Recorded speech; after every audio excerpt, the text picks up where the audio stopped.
Greetings and welcome to the 1-6 Scale Man proudly presents, you know what it is, Comic Book Talk with Friends Monday.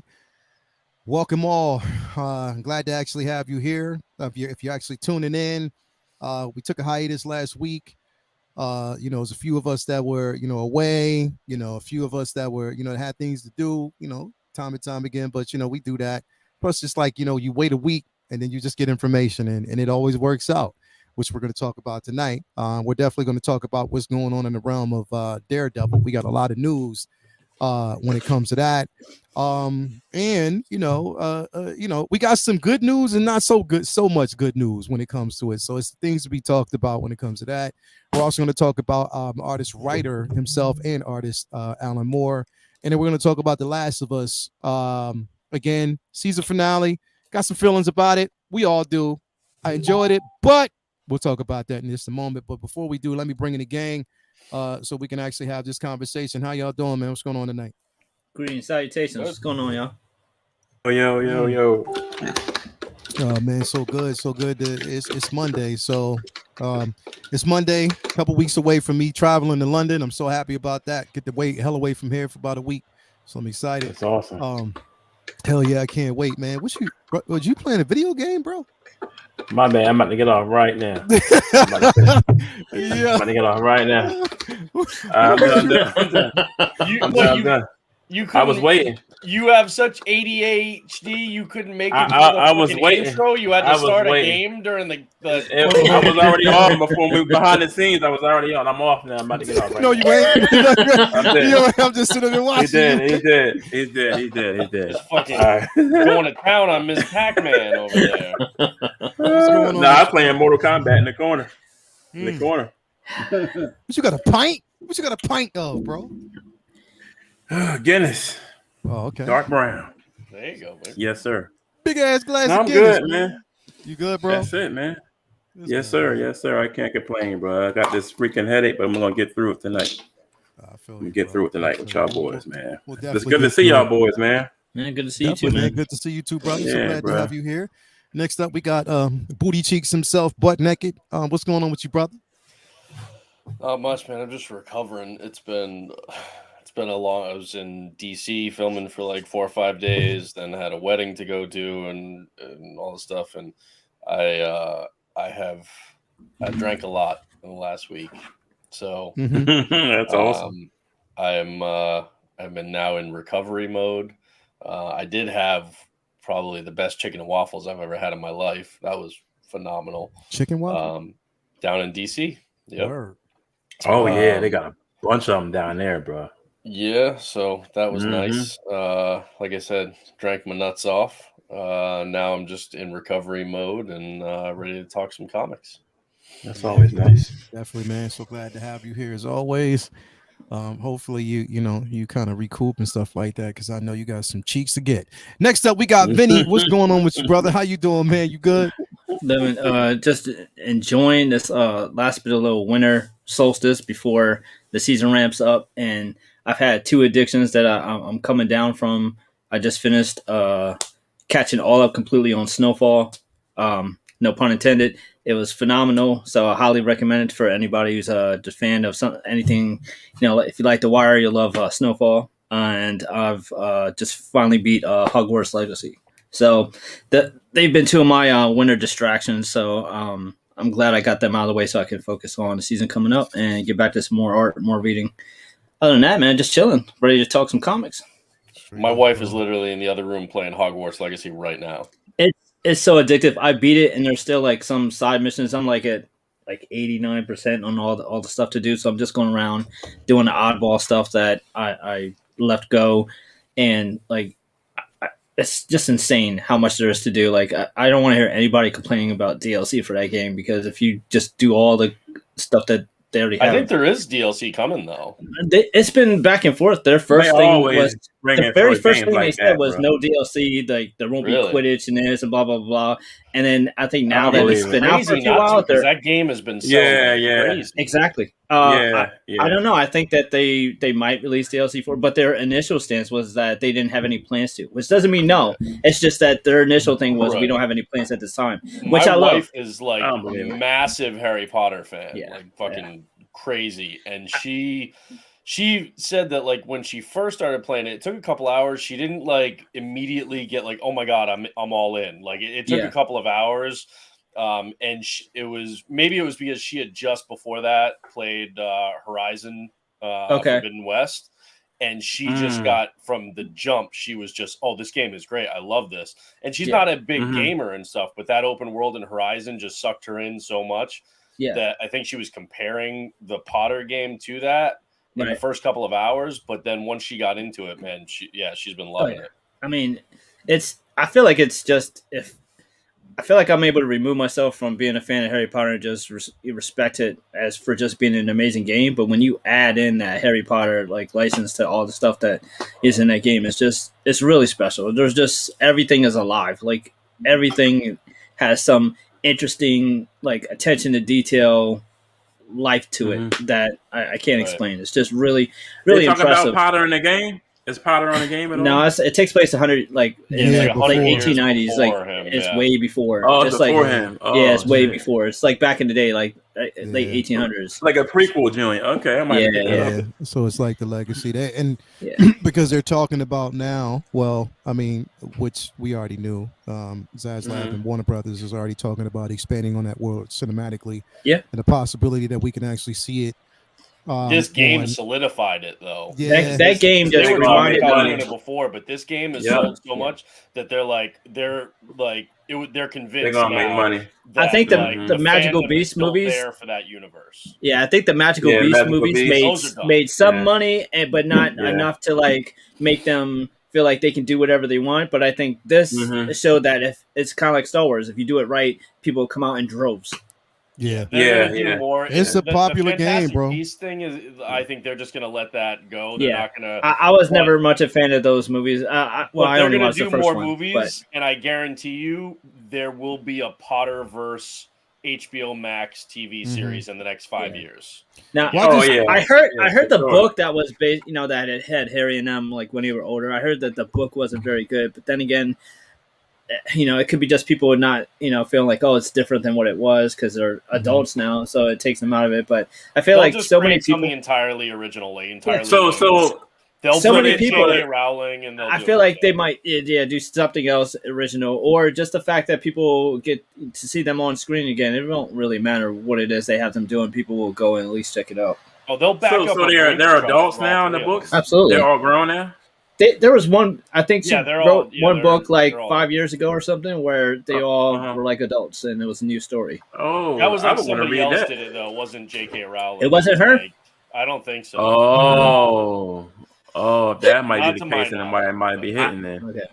My wife would know better. Yeah, there's a whole big thing around, J.K. Rowling's and, so. Yeah, but Zaslav even said, like, he's made it clear that he wants to work with her again because. And why shouldn't he? Make money. And why shouldn't he? So the whole. It's her shit. It's her story. Her shit.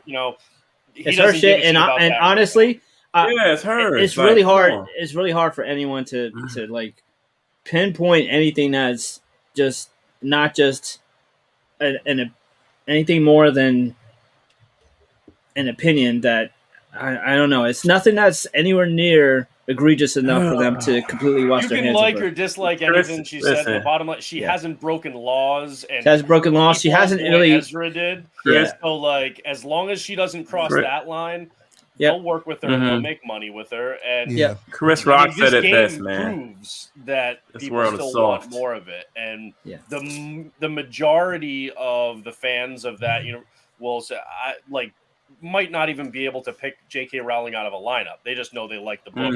They know they like the book. Because a lot of people who are upset with some of the facts that she had to say about previous statements, and they were facts. They were upset and wanted a lot of people to boycott, and they've been harassing people. And I mean, looking at the sales of this game, it's been the worst boycott of all time because this game has broken all kinds of records. So I think Warner Brothers sees that the outcry from that community, while they may even respect it and feel for them, that it's not going to be enough to mess up their money. Look, the thing is, there's a lot of opinions about it, and it's out there. But the thing is, it's like, okay, you have a small pocket of individuals who actually have this problem. Right. But Potterheads are universally, No I mean, doubt. that's a large They're group not of gonna let her individuals. go, bro. And the thing is, it's like half the people and half Potterheads and people who are a fan, they're not thinking about that.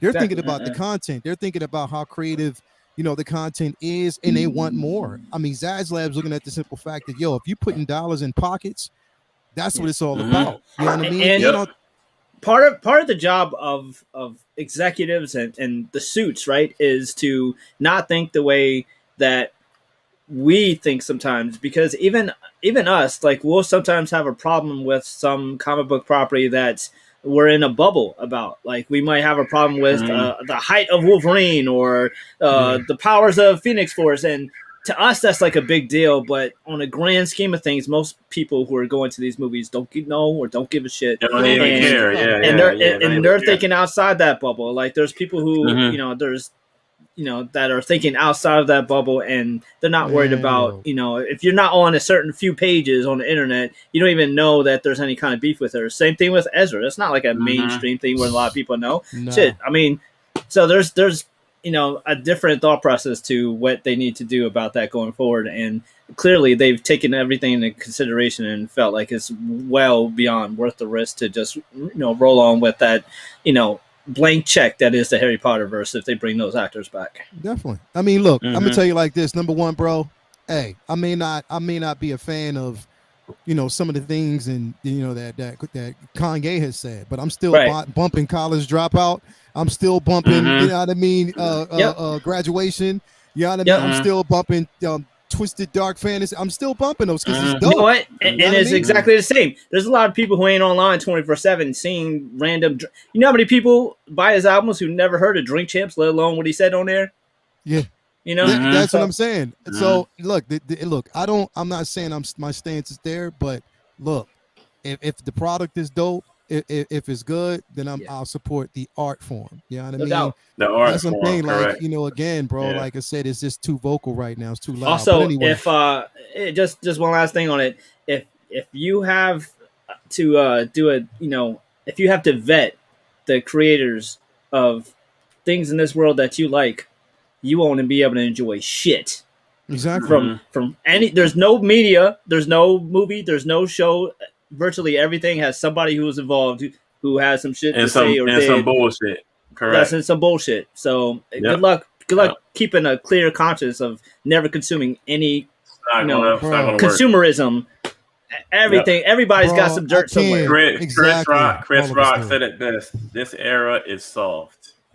Anything you say, anything can be flipped around. This is crazy, man. Everybody got an opinion. Yeah. Anyway, crazy, bro. Let's dive in here. Let's dive in here real quick. Let me actually address the chat. Yes, sir. And see what's going on out there, whatever. We got Skillmongers out there. What's up with you, man? How you doing? Thank you for being here. Salute. We got Peyton 23. We got my baby girl Skylar's in the building. How you doing? How you doing, baby? So glad to have her here. Working girl as always, busy, and she just got her new. She's getting her new apartment, bro. I'm not ready for it, bro. I'm definitely not ready for it. But you already know. But here's the thing. Bro, here's the thing. The downside is she's getting her apartment. She's gonna be doing this thing on her own. But she's only right around the corner. She's right by the Vinny. She's at the Colonial Park Mall. That's right around the corner. Good. Hey Scott. IKEA trip, Sky. IKEA trip. Like I will go over there around 12 midnight. Oh, I need some ice. I'm gonna get some ice. Straight up. You got any ice? Right around the corner. So it's nothing. We got William Owens in the building. Superhero Displays is out there. Renstown Latino. We got Doc Bat in the building. Thank you for being here. Who else do we actually have out here with us? Dingleberry, thank you for being here in the building. We got the great Renstown Latino himself, who's probably at home painting with the orifice, like with the middle of his arm right now. He's just painting with that, like he's doing regular stuff. We got Pure Storage. Two Ferns is in the building. My baby Latoya T is out there. Thank you for being there, baby. Who else we got out there? We got One Pouch Man, Daryl Smith Jr.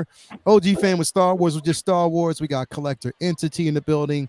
Thank you for being here. We got Super Chat from Superhero Displays. I worship at the altar of Alan Moore. Definitely, bro. Definitely, we are actually going to get into that because his writing and storyboarding is definitely, and again, you among others, especially James Gunn. So, there's a lot that goes on with that as well. We got Rockamon Chris in the building. Thank you for being here. Mike Rodriguez, thank you for being here as always. Fourth Mister's in the building. Thank you for being here, man, as always. Humans change every 5 years. Skill Monkey, you already know, man. Definitely, you already know how that happens, bro. That's just how it is. We just got to roll with it. People change. That's how it is. But we're going to talk about a couple things. Alan Moore, definitely we're going to dive into that. We're going to talk about The Last of Us. But first, I kind of want to dive in here because, like I said, I know this has been out. We skipped a week, so I want to kind of get into this. First off, now, of course, we got some news last week. A couple of bits and pieces. One, that we know John Bernthal is coming back to the Daredevil franchise. Yes, salute. Told y'all he was coming back. My man Bernthal. Bernthal is basically coming back. But we know that the actors who portray both Foggy and I keep forgetting her name. Deborah Ann Moll. Deborah, Deborah. Deborah not coming back. So again, but we got an announcement. We don't know that we don't have actual confirmation of what's going on with Foggy and Karen and the actors. Like they just the word is like through the grapevine in the back, that that those actors are not coming back. Whether or not the characters are recast, the characters aren't in it at all. But those actors aren't coming back, correct? That was confirmed. No, it's not confirmed. That is the report that came out that said John Bernthal comes from a reliable source, said that John Bernthal is coming back. Also said, and to their knowledge, Foggy and Karen, those actors are not coming back. But it has not been confirmed. That is what they said that they believe is the case. But we haven't actually gotten confirmation one way or another from it. Well, they were a good support system for Daredevil, my opinion. I think they were a good support system for him. I was sad at the loss of them not bringing back the actor who played Foggy. I thought he killed it, but I've been saying since day one that I hope they recast Karen and bring in somebody else other than Deborah to play her, because I never really felt like she fit. I felt like she was kind of annoying in the role as one of the few dull spots. And I personally hope this is true, because if it is, because they've already recast Vanessa, I'm sure you're going to get to that later. Sandra. But if they recast Vanessa and they recast Karen and Foggy, it gives us hope for different things that we've all wanted to see, like them taking back killing Ben Urich and different things like that.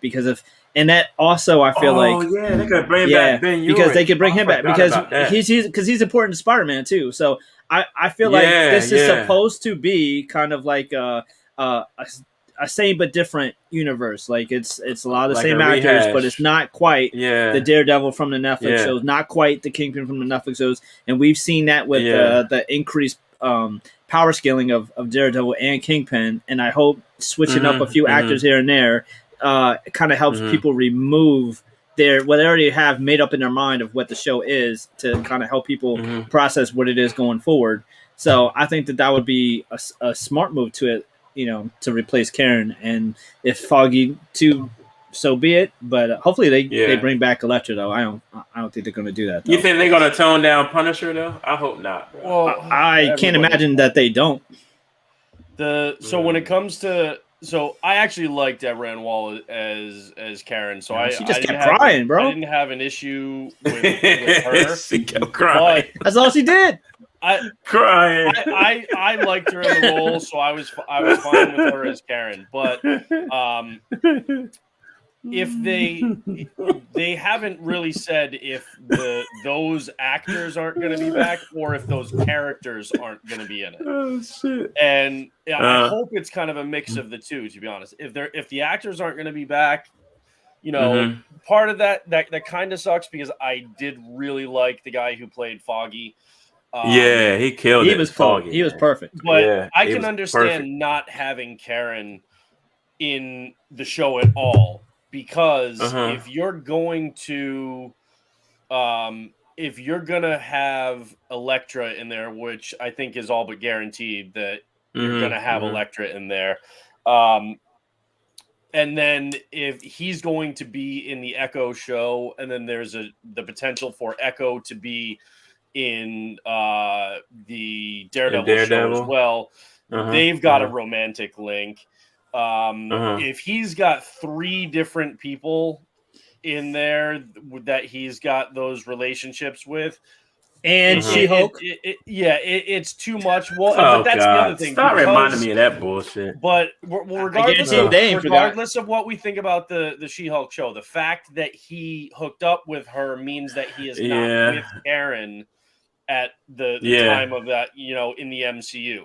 So it makes sense to not have Karen in it at all. Also, because you don't have Karen's story already in, so even though they're calling it Born Again, it is not going to be the Born Again Frank Miller storyline. Because Karen is central to that, but she has to have the backstory already, and they can't do that just immediately as the first thing.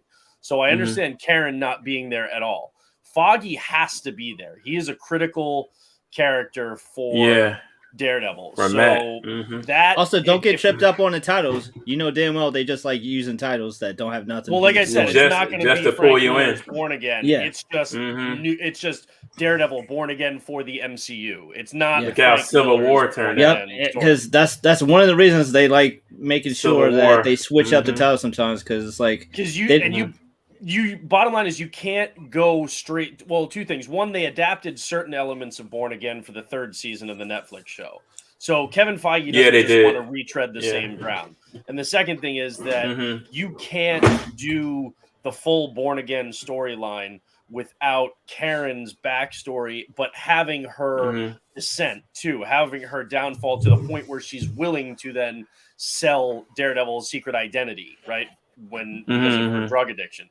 So you can't just jump right to that, and they haven't earned that by telling that story yet. So that's why that's not going to be an issue. But Foggy has to be there because he is a critical character to Matt Murdock and to Daredevil.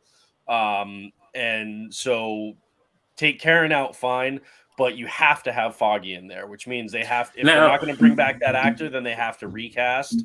And that, it kind of sucks because he was so good at it, but at the same time, they could bring in somebody else who kills it. So I'm okay with that as long as they have the character in there. But yeah, you're going to have Elektra. You have to have Foggy. But this does, I've been saying it since day one, and Charlie Cox has basically been hinting at it for like all of the things that he has been saying in interviews. This is not the Netflix Daredevil. This is a multiversal version, of Daredevil for the MCU. I mean, some people will look the same, some people won't. Some things will be changed and some things won't. So you have Bernthal, you have Charlie Cox, you have Vincent D'Onofrio, but other things are going to be changed. So we have the opportunity now to get the proper backstory and origins for the Hand, because as much as I loved the Netflix show, they massively changed what the Hand was. They did. In a way that I wasn't a huge fan of. So we have a chance to get the Hand done right. We have a chance to get Elektra's origin and hold up done right. They recasted her, you said? No, they haven't said anything about casting for Elektra. Vanessa is now played by Sandrine Holt, which is the one on the and right. We also got casting by Marguerite LaViva. We don't know who she's playing yet.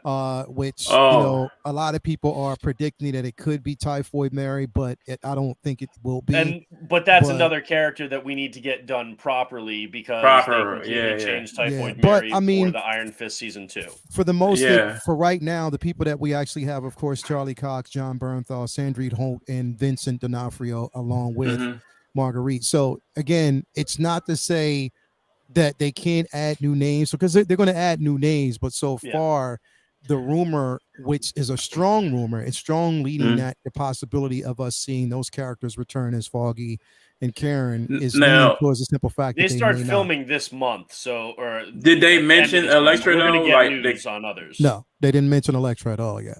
No. So her character, they're not even saying the character at all. Like she's going to be in the show at all. They literally just have not mentioned the character, so we don't know if she's in it. We don't know if she's a player. Like they haven't given us, they haven't told us anything. Like technically, even Marvel has not confirmed, nor has John Bernthal confirmed that Punisher is in it. That's coming from a report that is pretty reliable, and everybody is kind of taking it as okay, yeah. But Marvel just hasn't come out and actually said, yeah, he's back as the Punisher. So I really believe that Elektra will be in it in some capacity, whether it's throughout. Yeah, because she's a big part of Daredevil's life. Not to have her in there at all. She'll be there in some capacity at some point. What it is, we don't know yet. But she's a big part. But in all honesty, we don't even know that. We don't know shit. Yeah, no, but this is what I'm saying. Like she's a big part, but it's not a part that I think has to be brought in automatically just yet. Honestly, in my opinion. I don't think it has to be something that's brought in. Just this is what? 14 episodes, right? 18. Oh, so they got mad time to bring her in the first season. Especially depending on how things go with Echo. I would personally love to see an Echo Elektra showdown. That would be great. Amazing. That'd be great. So I'd definitely be down for that.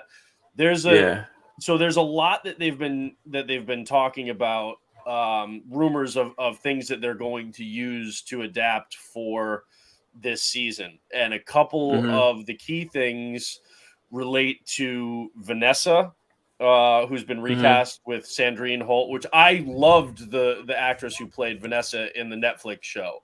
But Sandrine Holt is also a really, really good actress. So this is a thing where I don't think it's a downgrade. We'll see how her Mr. take Robot, on the she role. was dope in Mr. Robot, definitely. Mr. Robot, she's been House of Cards. Like she's a really good actress. So I'm fine with her casting. Somebody mentioned in the chat that Jenna Ortega is not confirmed for anything. That is a rumor right now. Maybe it's true, but 100% not confirmed on that. But what the rumors have been, and it kind of supports with some of the casting that they've been talking about, like, bringing in Vanessa, because they didn't have to bring in Vanessa. She's a cool character and good with Wilson Fisk, but she doesn't have to be in a Daredevil show. But bringing her in, and then they also cast, and they haven't said who he is, but what's his name? The son of James Gandolfini. I can't remember what his name is. AJ Soprano. No. Yeah, no, that ain't his name. The word. Some of the things that they're looking at is that he could also be Richard Fisk. Okay. There's another casting that sounds like it could be Silk, which is a gangster from the second volume during Brian Michael Bendis and Ed Brubaker's run on Daredevil. That would lead to believe that there's certain elements of that, especially with the blinding of Fisk at the end of Echo, because that goes right into Bendis's run and deals with the rest of the mob kind of like turning on Fisk because they think he's weak when he's blinded. There's a good chance that there's a good chance that we could see Richard Fisk and Silk and Vanessa Fisk play out. And then the other part of it that sounds like they might be going for, they did a casting for a character. I can't remember what they named the character in the casting call, but it basically sounded like Sam Chung, who is in volume 5 of Daredevil. He's Blind Spot. He is a superhero protege of Daredevil's. When he comes back to Hell's Kitchen after being in San Francisco for what some people love, but I fucking hate Mark Waid's run on Daredevil. It makes me want to vomit. So when he had him out in San Francisco, unmasked, wearing like a red, literally like a fucking tux, like a suit, not a superhero suit. It was the stupidest fucking thing. But when Charles Soule took over, he brought him back to Hell's Kitchen, had him in the black suit. It looks like there's a chance that Sam Chung Blind Spot could be in this, and there's also rumored that they're going to touch on him on Wilson Fisk's mayoral run. And that happened at the end of that happened in like the last third of Charles Soule's run with Blind Spot and all that stuff. So that leads into Chip Zdarsky's run. Now there's a lot that they could kind of combine those two. And I think because it's an 18 episode season, we're going to see stuff picked from multiple volumes. That's going to be good, man. 18 episodes. You got so much story to tell, man. So much time. As long as they're like hour-long episodes and not like Mando, where it's like this one's going to be 20 minutes long and then this one's going to be like... Yeah, I hate that. That's the thing that drives me nuts. $4.99 get ready for that. By Superhero Displays. Daredevil is just one character that I'm not familiar with in a comic form. So pretending I'm alien to Daredevil, what G novel would you recommend to start with?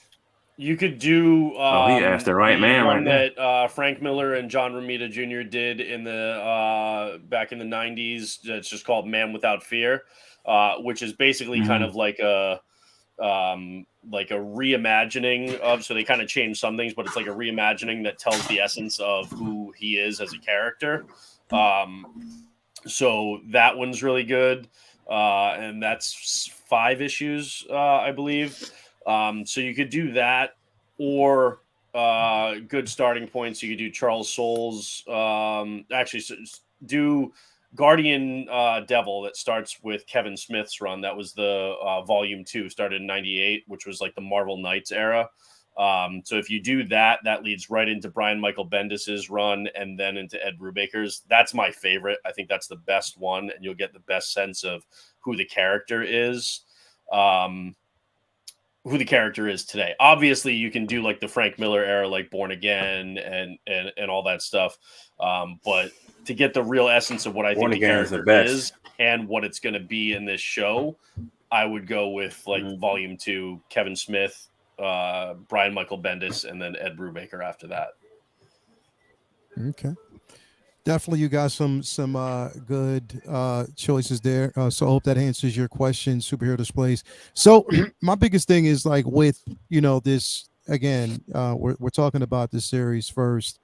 The expectations in we always talk about this, that the expectations should be a bit tempered for a lot of people when going into it, because you can't expect. I mean, this is Disney, so do not expect to see a lot of blood and gore, even though, they were talking to Bernthal, like it's something he actually said in an article about, him wanting to play the character right, that if he's coming back, he's wanting to play it right and stay true to the character, his essence of certain things. And I think that even in, him doing that and him saying that, and, I think without the blood and gore, there's ways that you can still keep him true to character, but we know that people want to see that, and it's going to be interesting to see how Disney pulls off that edge, especially because we're not going to, number one, he gives it, and I always said that Bernthal gives it more of an edge than even what we've seen in comics, to be quite honest. I think it's more true. I remember like, even, Punisher runs when, and I don't know if y'all remember the Scourge? The Scourge used to go around shooting and murdering, literally murdering superpowered or superhero villains and stuff like that. And, even when the Punisher himself, the run when he was trying to find the Scourge, he went through all lengths, like just, some certain things that he actually did, and that was like questionable. But at the same time, he did what he had to do. But I always said that even Bernthal's interpretation of Punisher is so, it's, in my opinion, it's a lot edgier. Like it's a lot. He's going off of what we see in the comics and is giving it his own spin. I think that's dope. I think that's really dope. But I think he's been the closest to from comic to live action that we've had. I think. Yeah. Even though he's going over the top somewhat, but he's the closest live action version of the Punisher that I think we've had in. Not since what's my man's name? He had the Punisher movie with John Travolta. Oh, Thomas Jane. Oh my God, Thomas Jane. Thomas Jane was great too, but I think he's even got stepped up on Thomas Jane some with his portrayal. Yeah. Ray Stevenson kind of like looked the most like him. Thomas Jane kind of like acted the most like him, especially if you can count whatchamacallit, Garth Ennis's run. Dolph Lundgren was doing Dolph Lundgren shit, so that was kind of different. I still love that. Yeah. Stop it, bro. I know Brendan said he was gonna like that shit. I knew Brendan was gonna like that one, man. But Bertho's Punisher was phenomenal. The only thing I would take away from Bertho's Punisher is they made him much more like human in the show as opposed to in the comic book. Yeah, like in a comic book, he's more like just a walking tank. Like there's he's Batman with guns. He's always one step ahead of everybody. He very rarely takes damage, and he's just always OP. And in the show, he was a lot more grounded. Grounded. I would like to see somehow they make him more of a John Wick type and kind of like power scale him up too. Whereas Netflix show was a lot more bloody and like grounded. They also their powers for Daredevil and Kingpin, like they had more realistic powers, and I feel like they scaled that up big time in Hawkeye for Kingpin and She-Hulk with Daredevil. So if they do bring him in here, I would love to see him just even more skilled, as if that would be a workaround to get around some of the gore and violence. He wouldn't need to take, get cut up and bloodied every episode. They could just biggest power was he could just take everything you threw at him. Yes. They could because they could made do him a little more tactical in that sense. Right, because if they have him not, if they have him not needing to almost die all the time and be like I seen like they could do that prison hallway scene with him just breaking people's necks as opposed to stabbing them bloodily. They can do it in a way that tones down the blood a little bit, but yet still keeps him like that scene was so gory. Like that scene was so gory because it was realistic that he was going to take damage. Yeah, that's more realistic. If they have him more powerful, they can do it where it's less violent. If that makes sense. So you think they put him on more of a Batman level this time? I think so. I think they make it where he does a lot to take people out with less effort, so that way there's less blood and gruesomeness in trying to take them out. I just don't want him to lose his tactical side. I think them playing that up makes it. I think them playing up his tactical side lets them be less violent. And think about it. How much blood do you actually see in John Wick? Like when he's shooting everybody. That's what I mean. Right? Like, yeah. So they can definitely. But see, look, there are still ways that they can do Frank Castle in this show that is absolutely faithful to what we get in the comics and to that character and who he is. Because you got to also remember. And I've heard multiple people say it. And I agree. I echo it. Is that my favorite moment with Frank Castle in that second season of Daredevil was when he had Matt Murdock tied up on the roof and they were just talking, and you got the sense of who those characters were in that episode. So it's definitely a thing where and even if you look at some of the more like gruesome things in like the first season of Daredevil, you don't actually see the head being severed as Kingpin, right? It's implied. It's implied violence. It's things that are silhouetted. So like you see, like blood's coming down, but it looks just like they did in Werewolf by Night. It was like black because it was black and white. It was like liquid, but it was dark. So you weren't seeing tons of red blood and gore and stuff like that. It was that implied violence in much the same way where they had to not show the shark as much in the original Jaws because the thing kept breaking down, but that ratcheted up the anticipation. So when something did happen, right, So they can do elements of that, and they absolutely look. Kevin Feige's not going to bring in a character like the Punisher if he doesn't think he can do it in a way that's worth doing. So I'm all on board for him coming back and taking on this role. The other thing that's cool and also kind of lines up with some of the rumors about about like Blind Spot and things that could be taken from that Volume 5 that Charles Soule run for this show is having Frank having the Punisher in it, because there's a really good like 5-6 episode or issue arc in that volume where Daredevil and Blind Spot are trying to get this mobster to the airport to be flown to another state for a trial there, because he can't get a fair trial in New York. And they're trying to get this guy alive to the airport to be put on trial and see justice. But Frank is trying to kill him. And so Frank is trying to kill this guy while they're trying to protect him just so they could get him on trial and send him to prison. And this is the first time where like Blind Spot meets Punisher, and Daredevil is like, no, you're not ready for him. You can't go up against Frank. Right. And that's a really, really good like 5-issue arc. So that's something that I'm hoping maybe that's how we kind of see Frank Castle come back into Daredevil's sphere and into the MCU. That could be really cool. Yeah, but like people worried about crazy too how when you said about how John Wick saves all that blood, it's because they moved that camera so fast. Yeah. But then in Wick, a lot of fight scenes, editing, stabbing, it saves that blood spatter because it's got to go here. It's got to go here. Guys, I think what you're going to see, they can do that same thing with Berthol. They can do the same thing. I think you're going to see amazing action sequences because the choreography in the MCU has been pretty damn good in a lot of different movies and shows. I think you're going to see a lot of really cool action, a lot of really cool fight scenes. I think you're just going to see Daredevil and Punisher bleed less. I think they're going to take less punishment. I think Daredevil, like we saw in that episode of She-Hulk, I think is going to be more acrobatic.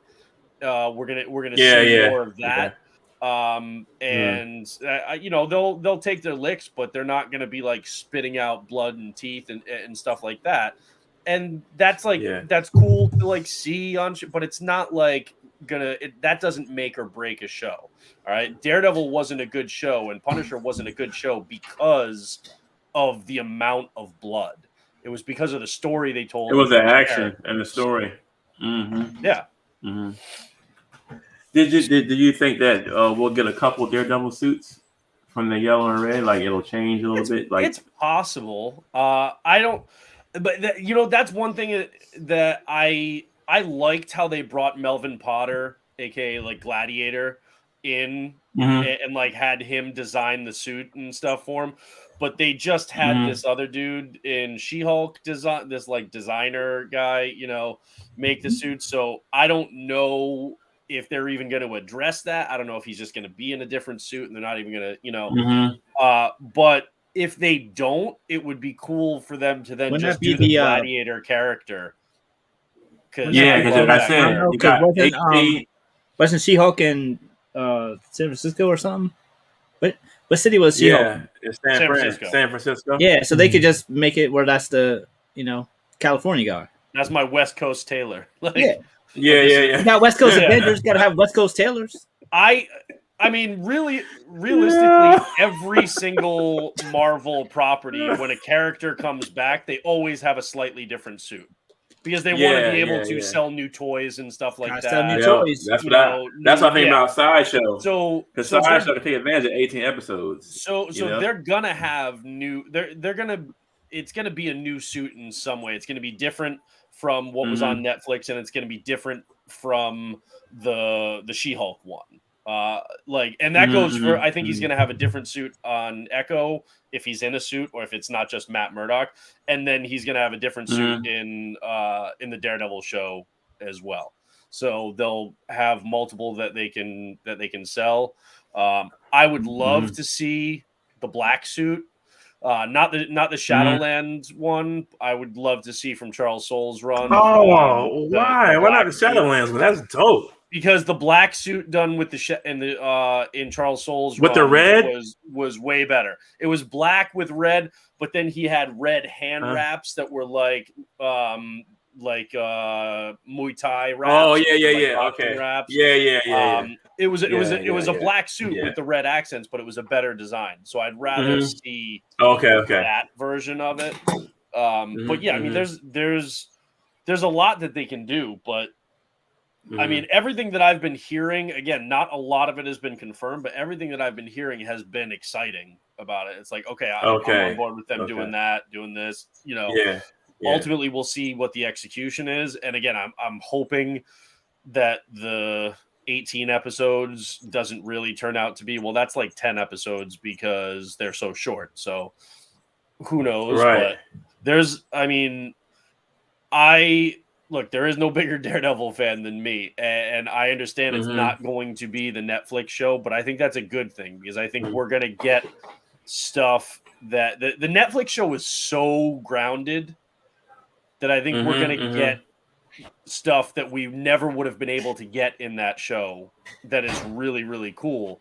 Because like we already saw in She-Hulk where he was more acrobatic, where he like dove off the top of that building and then swung down. Like, and the thing is, I want that because I don't want it to be like super over the top, but he's got to be slightly different than he was in Netflix. Because if we want to see him fucking swinging around with Spidey, he's got to hold his own. And like the Netflix version of Daredevil was not going to be swinging around, the rooftops of New York with Spidey. You think his power scale has to be like a little more than Netflix as far as... I'm not talking like crazy power. I'm talking more about agility and like in the same way in the comics you see Black Widow or Black Cat, right? They don't have superpowers, but they're running around diving off rooftops and stuff with the other superheroes. I want that level of agility and dexterity and stuff for Daredevil, so we can see him be more acrobatic. I want the Billy Club separating and the cable going through, and I want him swinging all over the place. I want I want those really cool visuals for this, the more comic accurate type. And I think that's what they're setting up for us. And like Vinny said, with Punisher and stuff too. Like if you do that, then you can skirt some of the other issues that I understand people loved certain things about the Netflix show. I did too. I've been rewatching all of them, but me too. There's a lot more that we can do in the in the comic book realm if they go that route, and so I'm all there for it. But like ultimately, they have to fit into that universe, and I would love like a street level Marvel Knights kind of, whether show, movie, whatever it might be, but. Think about it right now. Like you couldn't take the Daredevil out of the Netflix show and put him with Tom Holland Spider-Man, and it makes sense. Like it would feel not right now. No, it would feel like they didn't belong. And I want to see Kingpin as like going up against Spidey too. Like I want to, because Kingpin started as a Spider-Man villain. Like I would love to, and I loved that opening in the the PlayStation game, where Spidey's going up against Kingpin. I would love to see that stuff. So let's do that. Have you heard anything about that? Like even in the rumor mill about Spider-Man being on the show? I mean, they're all the rumors that Tom Holland signed on for a new trilogy, but literally nothing has been confirmed. And Tom Holland is usually the first one to leak it. So I'm sure if it's true, he'll probably let the cat out of the bag at some point. But we don't know anything right now, but like me personally, I want to see Daredevil and Moon Knight and Spidey. I want to see all of them Spider-Man, together. I want to see all of them together. And the only way we get that is if they lean into the actual comic book origins, which is what I want in the first place. You got a lot of time with 18 episodes, bro. A lot of time. We got a $1.99 super chat by Superhero Displays. Brendan, thank you and trust your Daredevil knowledge. Let's see here. Who else we got here? We got Rockamon Chris with a 1999 super chat. What comic was it when Nick Fury said the Punisher was on Earth's top most dangerous list? He said that is Punishers wanted you. When he said that is, I guess that if Punisher wanted you, there was nothing Shield could do to protect you. You were basically a dead man walking. I don't know the specific issue. I don't know that one. But like, I mean, that's a sentiment that like that's a sentiment that people would say often. Like, I don't know the very first time that somebody like Nick Fury said that or something. But like, I tried to search it. I couldn't find a definitive issue in which Fury himself said that. But it's kind of like depending on Fury is always it's one of those things where everybody says it. Just everybody has. Yeah. A lot of characters over time have implied that in one way or another that's with Punisher, they always give him props. Just like Taskmaster saying, I would never want to go up against Moon Knight. Like when they tried to pay him to kill Moon Knight, and he was like, no, fuck that. I'm not doing that. Like there are certain characters that'll have those moments throughout comics where somebody's like, yeah, if they want you dead, you're dead. Or if they, don't go up against them. But like, as far as a specific issue, I don't know where it was first said by Nick Fury. He's one of those characters that always gets his props from the hierarchy and lowerarchy in the Marvel comics, period. So yeah, they'll always recognize. I mean, even people like Daredevil, and that was done in the show, it's done in the comics, where like they feel for Frank because of what he's gone through, what he's been through, and they're constantly trying to like redeem him, and then they'll go back and forth and they want to redeem him, and then they're like, no, you just got to go to jail. You're a fucking psycho and stuff. So they go back and forth with that. Like Cap I remember like in Civil War, when Cap got fed up with him Frank and wore the shield shit out of him, and then Frank wouldn't fight back because he's like, I'll never fight Captain America. Yeah, he loves Captain America.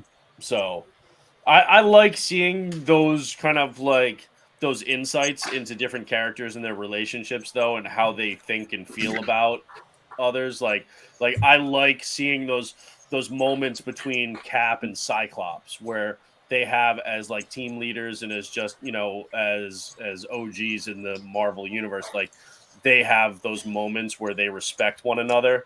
I like seeing stuff like that. Seeing stuff like Taskmaster, like saying fuck it, like I'll go up against anybody, but not Moon Knight because he's scary. When you see that insight into how other characters like view one another, even though they're not in books all the time together, that I like those little kind of inside things that writers throw in there. So that's just me. Yeah. Don't do Yuli, second kid, don't do Leader of the Hand Punisher.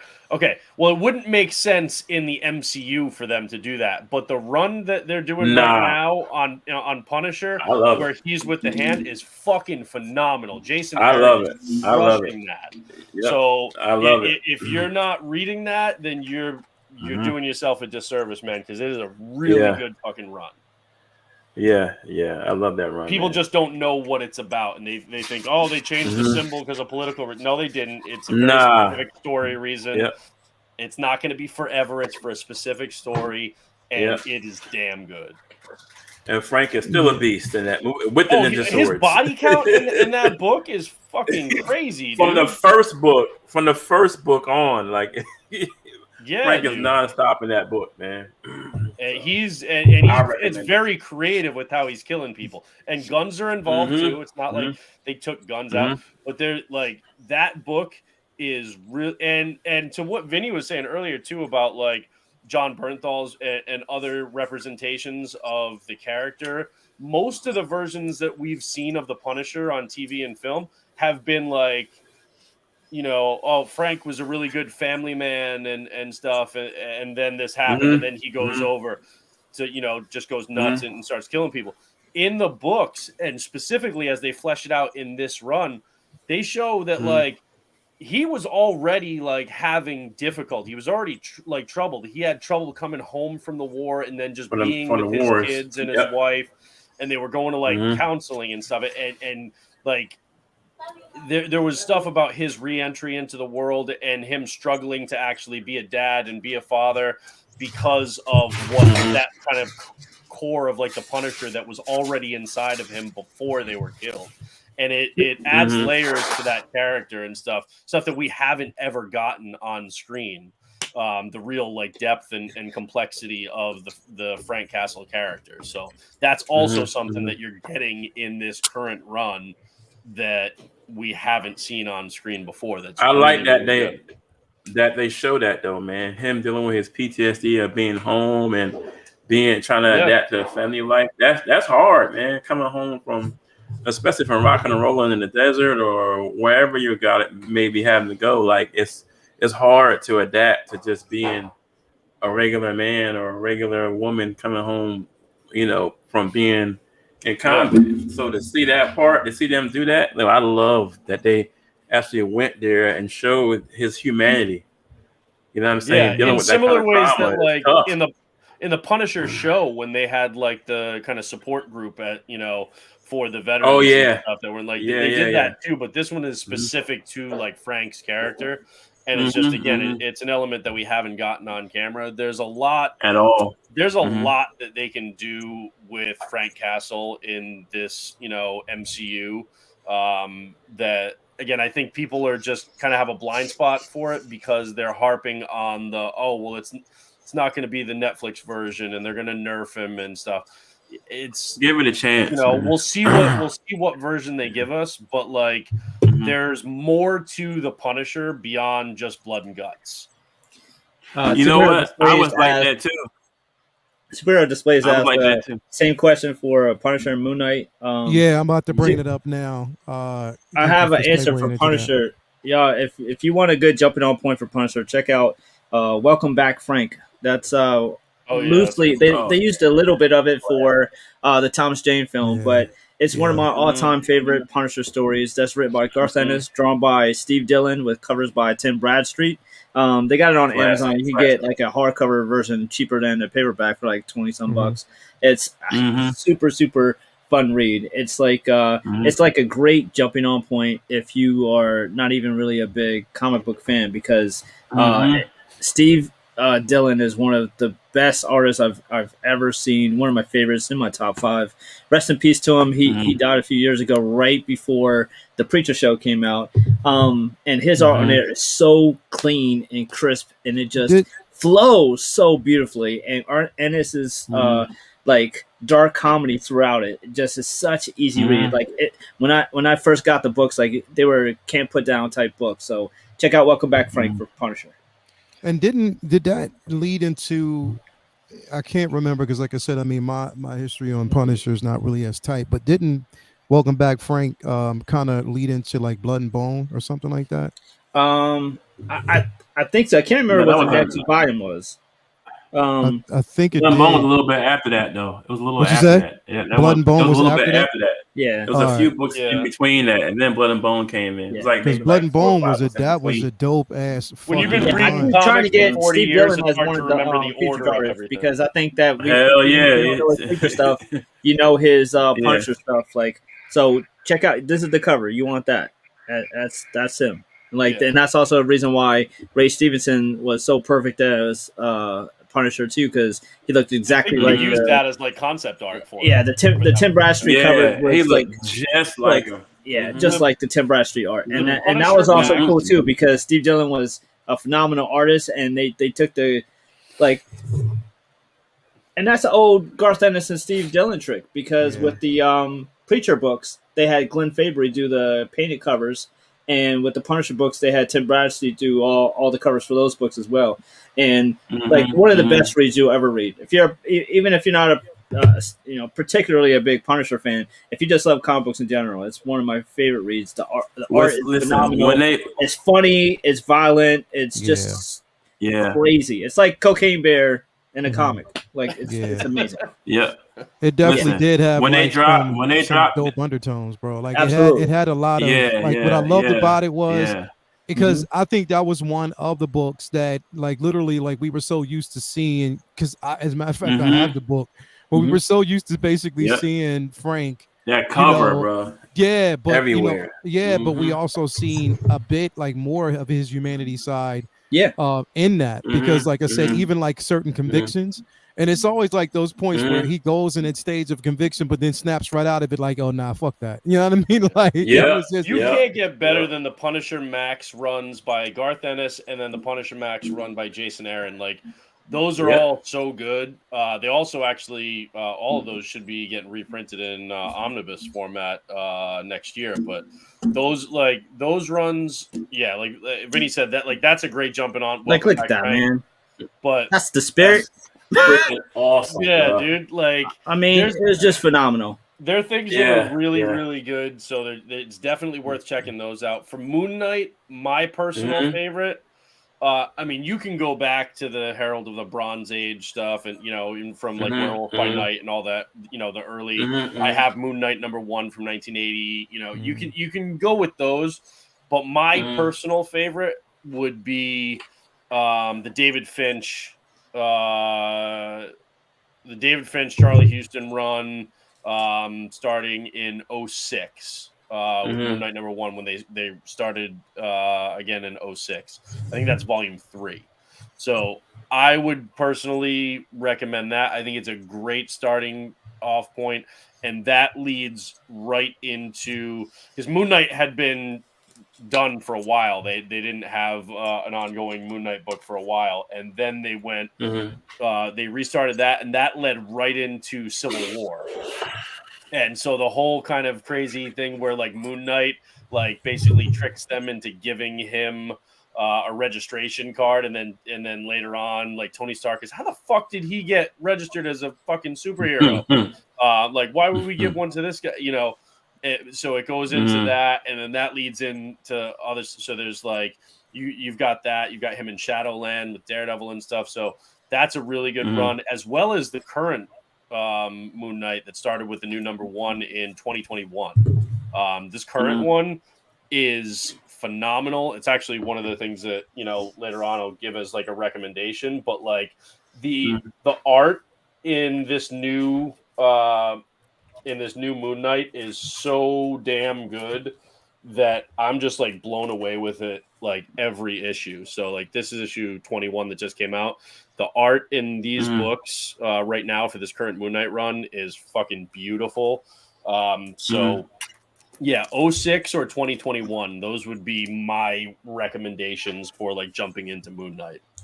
Yeah. Now 2006 was a relaunch, right? That was a relaunch of Moon Knight, wasn't it?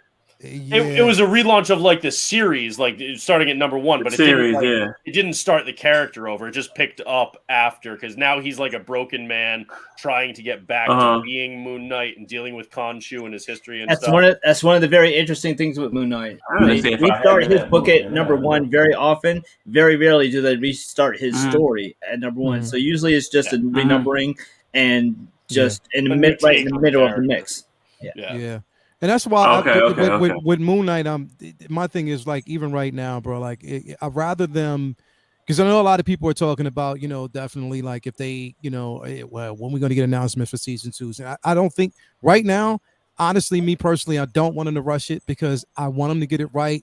I don't give a fuck what nobody says. I hated that last episode. I just felt as though it could have been better. That's just my opinion, bro. I couldn't stand it. But I just basically feel as though, like, again, they get this second season right, because there's so much with him, so much that can be done. That's incredible. Another one of my recommendations, if you want to know, basically, like I said, again, I loved, and that's why I pulled it up, is the Earth's Mightiest Heroes Avengers, when it was basically Moon Knight versus the entire, like basically versus the Avengers. It was so dope, just basically seeing. And the thing is about Moon Knight, what fucks me up, bro, is that Khonshu always plays him, bro. Like he always plays him all the time, bro. Always plays him, all the bro. time, bro. Like there is no escape from it, and you would think that he would be smart enough to know. I think he does know. I think what was one of the frustrating things about the show was everybody's like, "Yo, Khonshu's playing you," and he was like, "I know. What do you want me to do about it? Leave me alone." Yeah. Well, and that's part of it. And that David Finch and the Finch and Houston run on it too was that he knew And the whole time, Khonshu is fucking with him, and Khonshu is actually appearing to him as Raoul Bushman with his face cut off. So it's like a flesh, skeleton kind of thing. But he knows that he's fucking with him. But the thing is, he's addicted to being Moon Knight. He's addicted to having that purpose and going out that there power rather than just being that crippled man, with his knees all banged up and stuff. At least this gives him purpose. It gives him power, and he's addicted to that. And so it's he puts up with Khonshu because he needs to be Moon Knight. And that's a cool thing that I think that they could explore in the show. But I do think you're right. I don't think we're getting an announcement anytime soon for that because they flat out said, we're pumping the brakes and we're not going to put out as much content. So I think they're really going to plan what they're doing. And even if they know they're going to do something, I think they're going to wait to make announcements to let other stuff breathe first. Yeah. So they already know they're going to do season 2, though. They're just not going to announce it yet. I think they know it. They just haven't officially done it yet. I think it's again, like I said, right now, Marvel is taking its time, bro. But they're taking their time and really investing in just making sure that the writing is the most important element, and they're making sure. That the writing, even right now, there was talk about, they were talking about it earlier today, how, what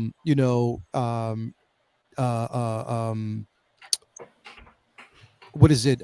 Right now, they're basically still working on, or they're going to be starting Blade soon.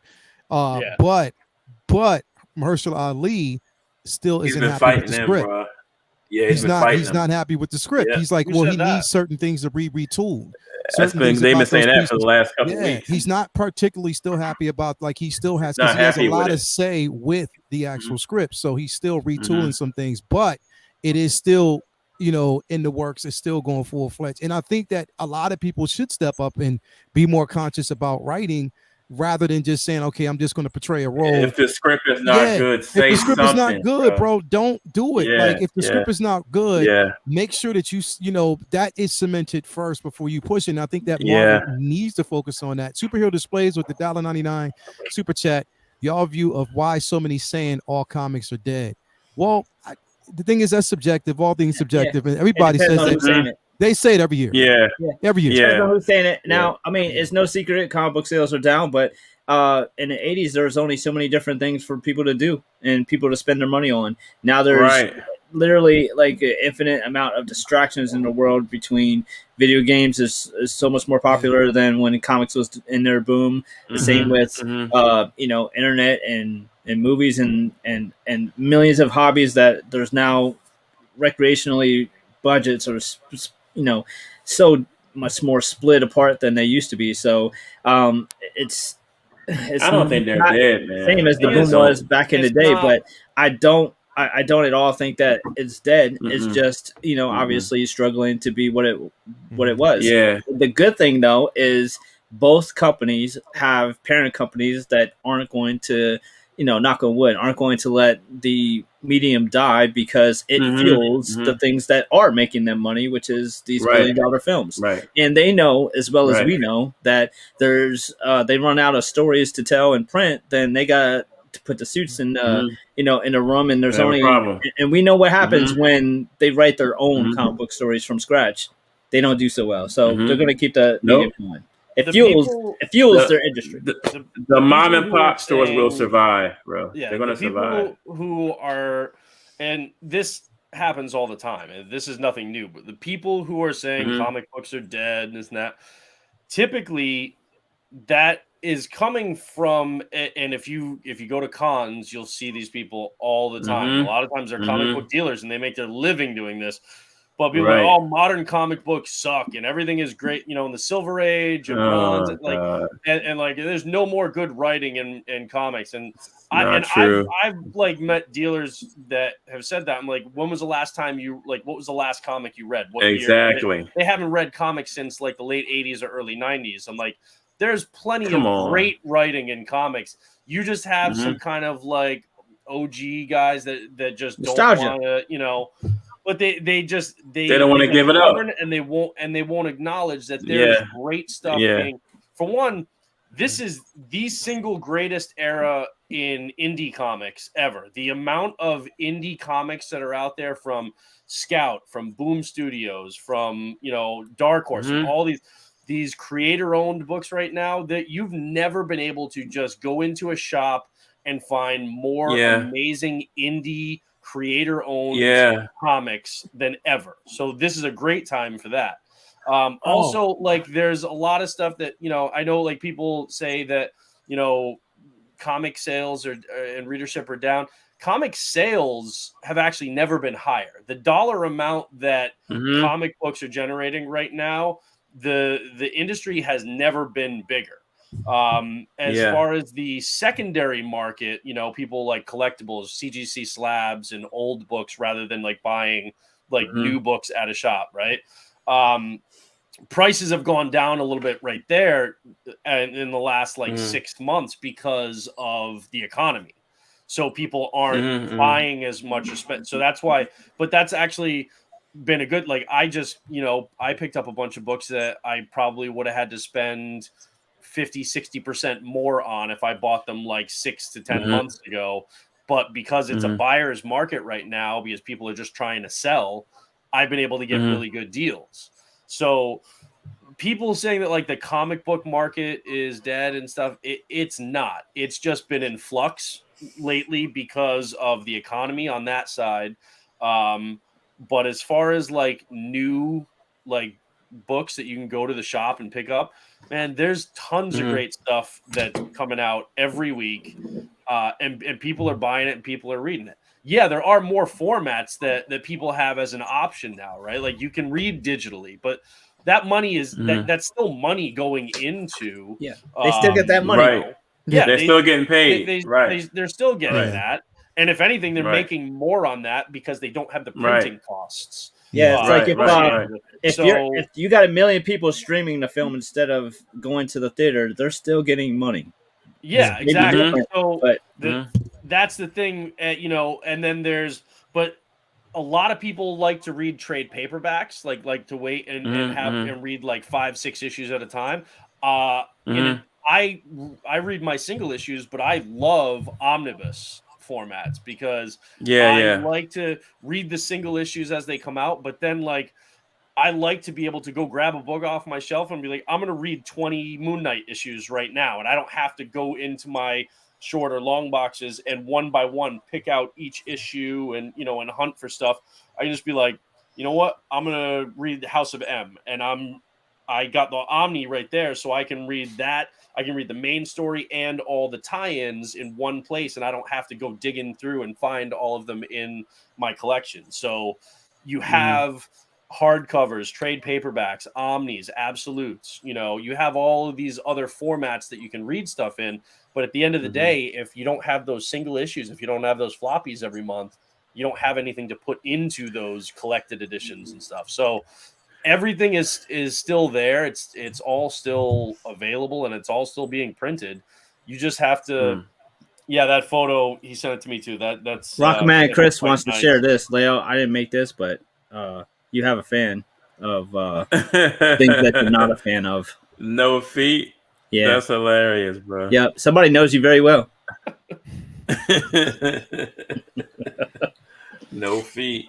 Feet busters. That's funny. Hey, it could have been worse. Bro. He could have put like I heart feet. Yeah, yeah, exactly. I feel like he's saying in line with what, as far as memes go, that's pretty tasteful. Brendan, can you send me the name of that book? I think inbox me the one with the girl samurai you talked about. It was an indie book. Oh, I wanted to buy it. I couldn't find it. I can't remember the name of it. So that's actually one of the ones I was going to mention later, but I'll just show it to you guys now. So I had sent you guys a picture of it, but this came in before I went to DC. And then we didn't have a stream, but send me that one to my messenger. I'll buy that. Weeks back when I did the video on what you should be reading now, and it was on Hitomi, right? The creator of that book saw the video, really liked it, appreciated us, supporting awesome, indie creators and stuff. And so he, as a thank you, sent me a signed copy of one of the limited variants of issue number 1. I love this variant cover. It's cool. You know, he signed it. You know, it was really nice of him to send that to me as a thank you.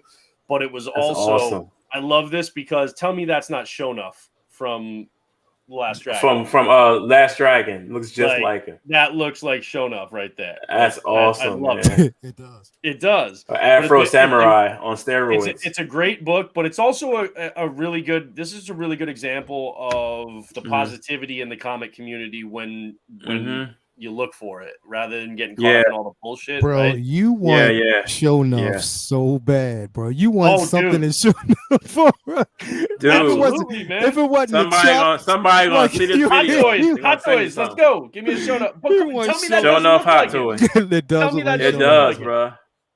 So, that's awesome. But that's just a cool thing that like. And Lael and I have talked about this too. There are a lot of like David Mack, Brian Michael Bendis, you know, there are a lot of other creators out there on social media that will constantly, you know, will like and comment and reshare on your stuff when you shout out their art and their writing because, you know, you want to support these creators and you want them to have opportunities to do their creator-owned stuff, their indie stuff, to get big gigs with Marvel, to get big gigs with DC. Tell me you need 3 more books. Yeah. 3 more books. But when they appreciate it and they show that thankfulness and they show that respect and stuff, and it's just cool when I mean he didn't have to send that to me. He was just like, dude, I appreciate you making that video. Bro. Let me send this to you, you know? And we've all had experiences with really, really super nice and grateful artists and writers at cons where like, I mean, David Mack, you know, where, you know, they'll sit and sometimes they'll just shoot the shit with you and talk. If they don't have a line, they'll talk with you for as long as you want to stand there just about comics. Yeah, man. Right. So it's just a cool, positive thing about, you know, the community. Superhero displays also the comic goes on. Earl's not done. Said, when I say not dead, done. I mean the content of Marvel and DC. Yeah, it's not at all, man. They've got great content. They both. There's so much of it that some of it's gonna suck because you just can't hit a home run every time. But there's so much content out there. There's something for everybody. Yeah, definitely not dead. Yeah, not dead at all, man. It just You like just I said, gotta it's all look for the based on right the stuff. interpretation. They're going to say everything is actually dead, you know. So it is what it is. Yeah. We got Proczilla in the building. What's going on, Proc? These new comics brought me the last Ronin comic series, and I loved it. That is the subject of next week's video. I don't have a video for you guys this week, but next week is on. Yeah, I still gotta read that. Next week's on the last Ronin. Yep. And if you've already read it, currently right now they got issue number 2 comes out on Wednesday.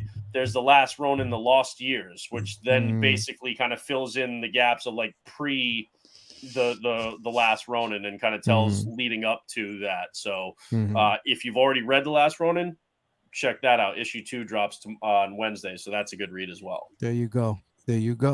What are y'all's view on Eric July, aka Reaperverse? Reaperverse.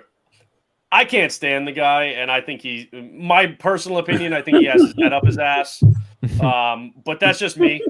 I'm sure some people like him. There's nothing wrong with that. I don't think I just don't think I don't think he's saying anything all that sensible, but also he didn't create anything that was all that good either. Like the Rippaverse, his book, it sucked. So I'm out the loop. I'm not sure what that is. Yeah, I don't know what that is either. Is that the guy?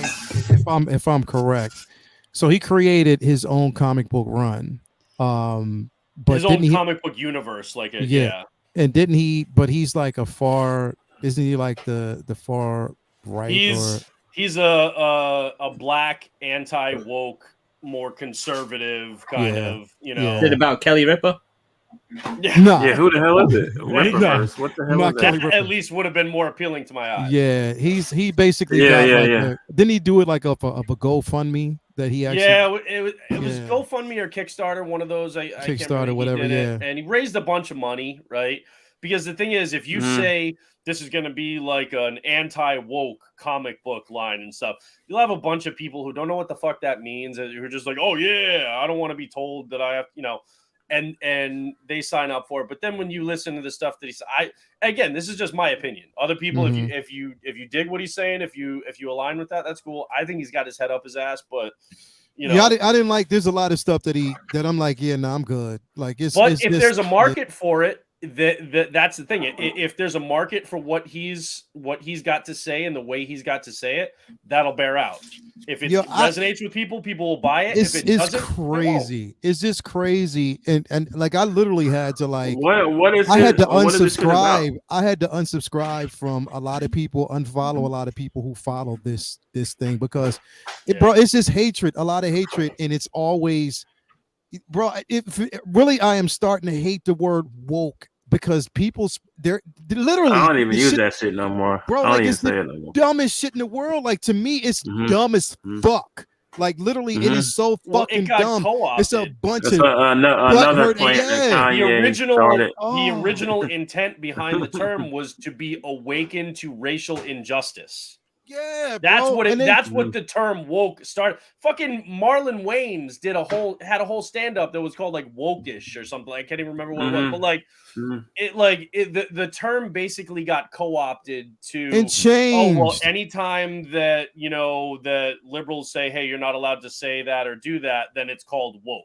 Yeah, it was co-opted, oh my God. and then people just. And conservative, if you're conservative, that's fine. I'm not saying anybody watching this did that. I'm just saying in general, the conservative side of the political spectrum co-opted that term and used it to just basically be a trigger. Actually, they used it like that to kind of say anything that was liberal that they didn't like goes on that.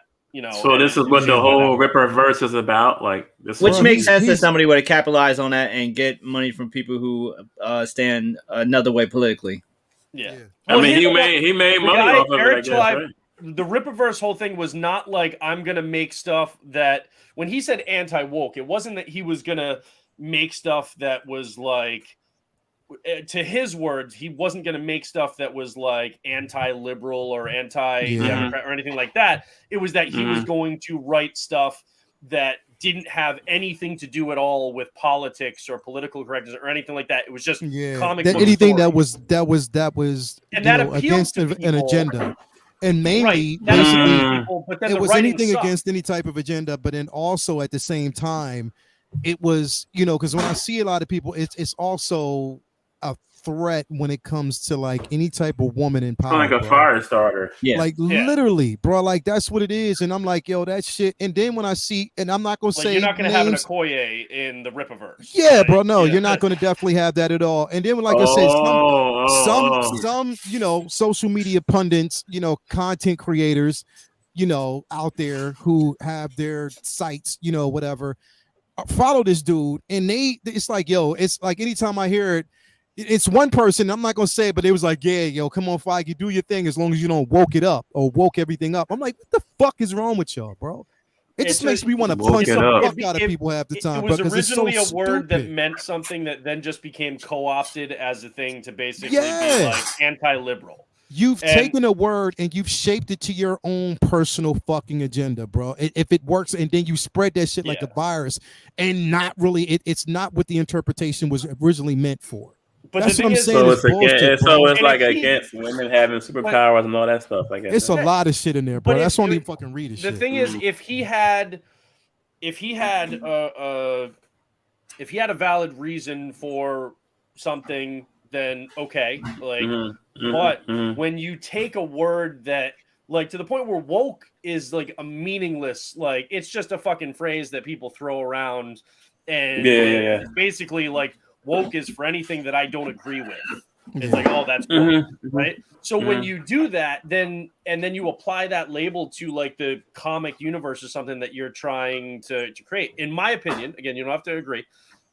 It doesn't mean anything because the meaning of that term has been so convoluted and just lost that if you're building your whole brand around anti-woke, well, it's like, what the fuck is everything is woke now if somebody doesn't like it? You know what I mean? So, like, what does the word really mean anymore? Wait, what's the meaning? It's just meaning. Yeah, it's lost its meaning to me. Like last 2 years ago. Like, I'm just tired of it. So I don't even. But again, regardless, if he wrote something, or if the people in his thing, wrote it and it was good, then I'd be like, okay, well, yeah, let's keep reading it. Let's let him keep writing it. There was nothing that was like. people got excited at first, like who were like, oh yeah, no woke comics and stuff. And then it came and went because it was like, all right, there was nothing there. There was no substance. It was like, okay, you had the whole anti-woke thing, but then you didn't make any cool comics. So nobody stuck around. Yeah, definitely. You can't try to cast a cow without getting the milk.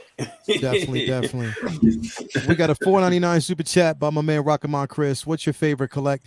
All right, well, I'm gonna get to these questions in a minute, man. We're gonna go back to this because I'm gonna kind of move on now, real quick now, because we're kind of running out of time. Let's go to real quick to The Last of Us. I want to kind of talk about that right next because I want to get into that for a particular reason, man. I mean, again, I enjoyed the season, definitely enjoyed the season, but I just and I enjoyed last night's episode. I'm not gonna front, I did, but I just wanted more, Vinny. I don't know what it was, but I just wanted more. You were already mad. Don't forget, you was already mad when you watched it. I know, but I just wanted more. I just wanted more from it.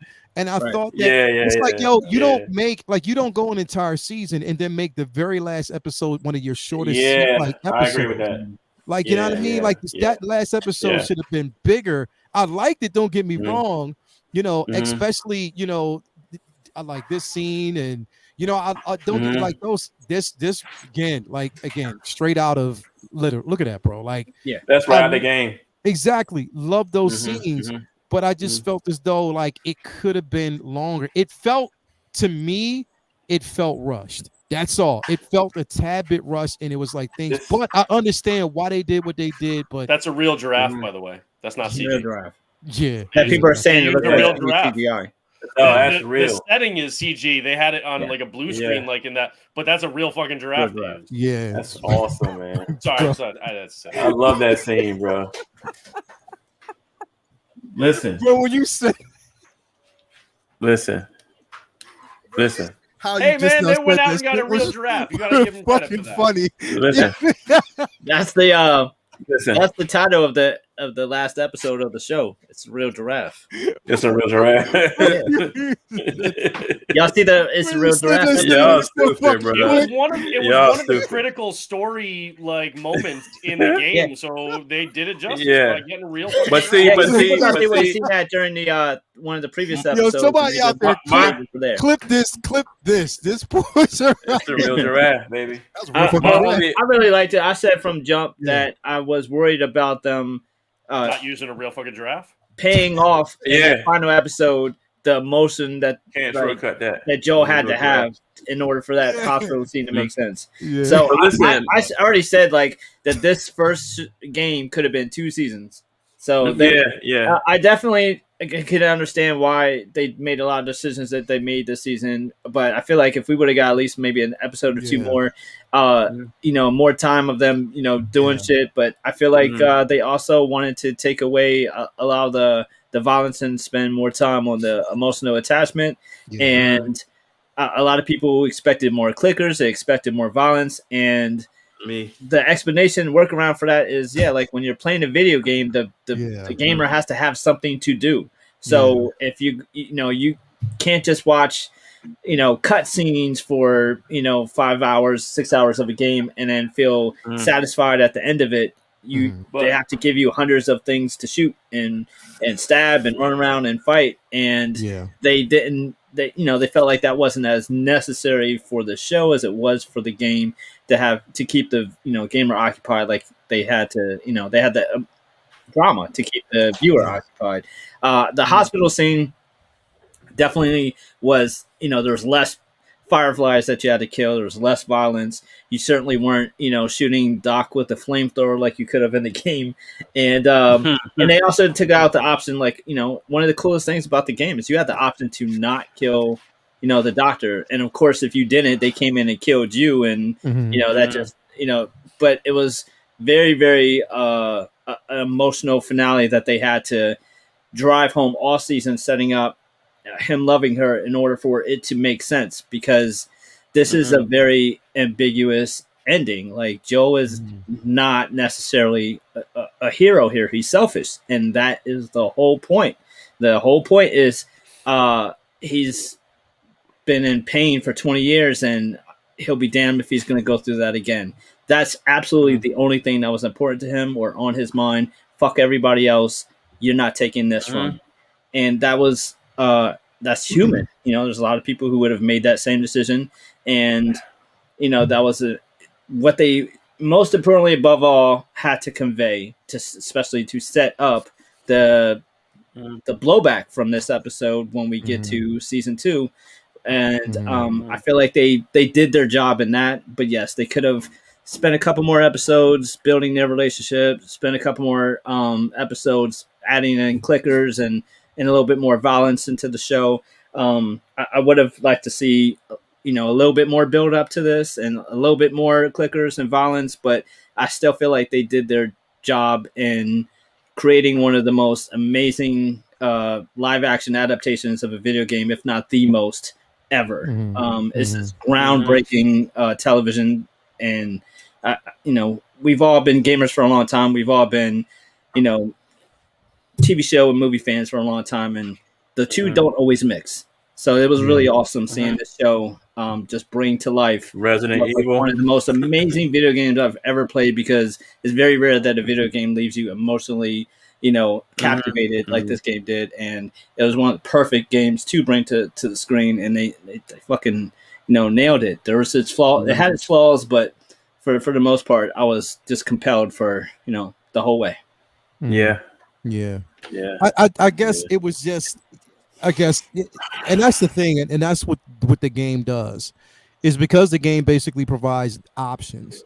Not only just those options, but it's like, just like this game, I would say, is just like it was for the first time I played Knights of the Old Republic, going back, making different decisions just to see what the outcome would be.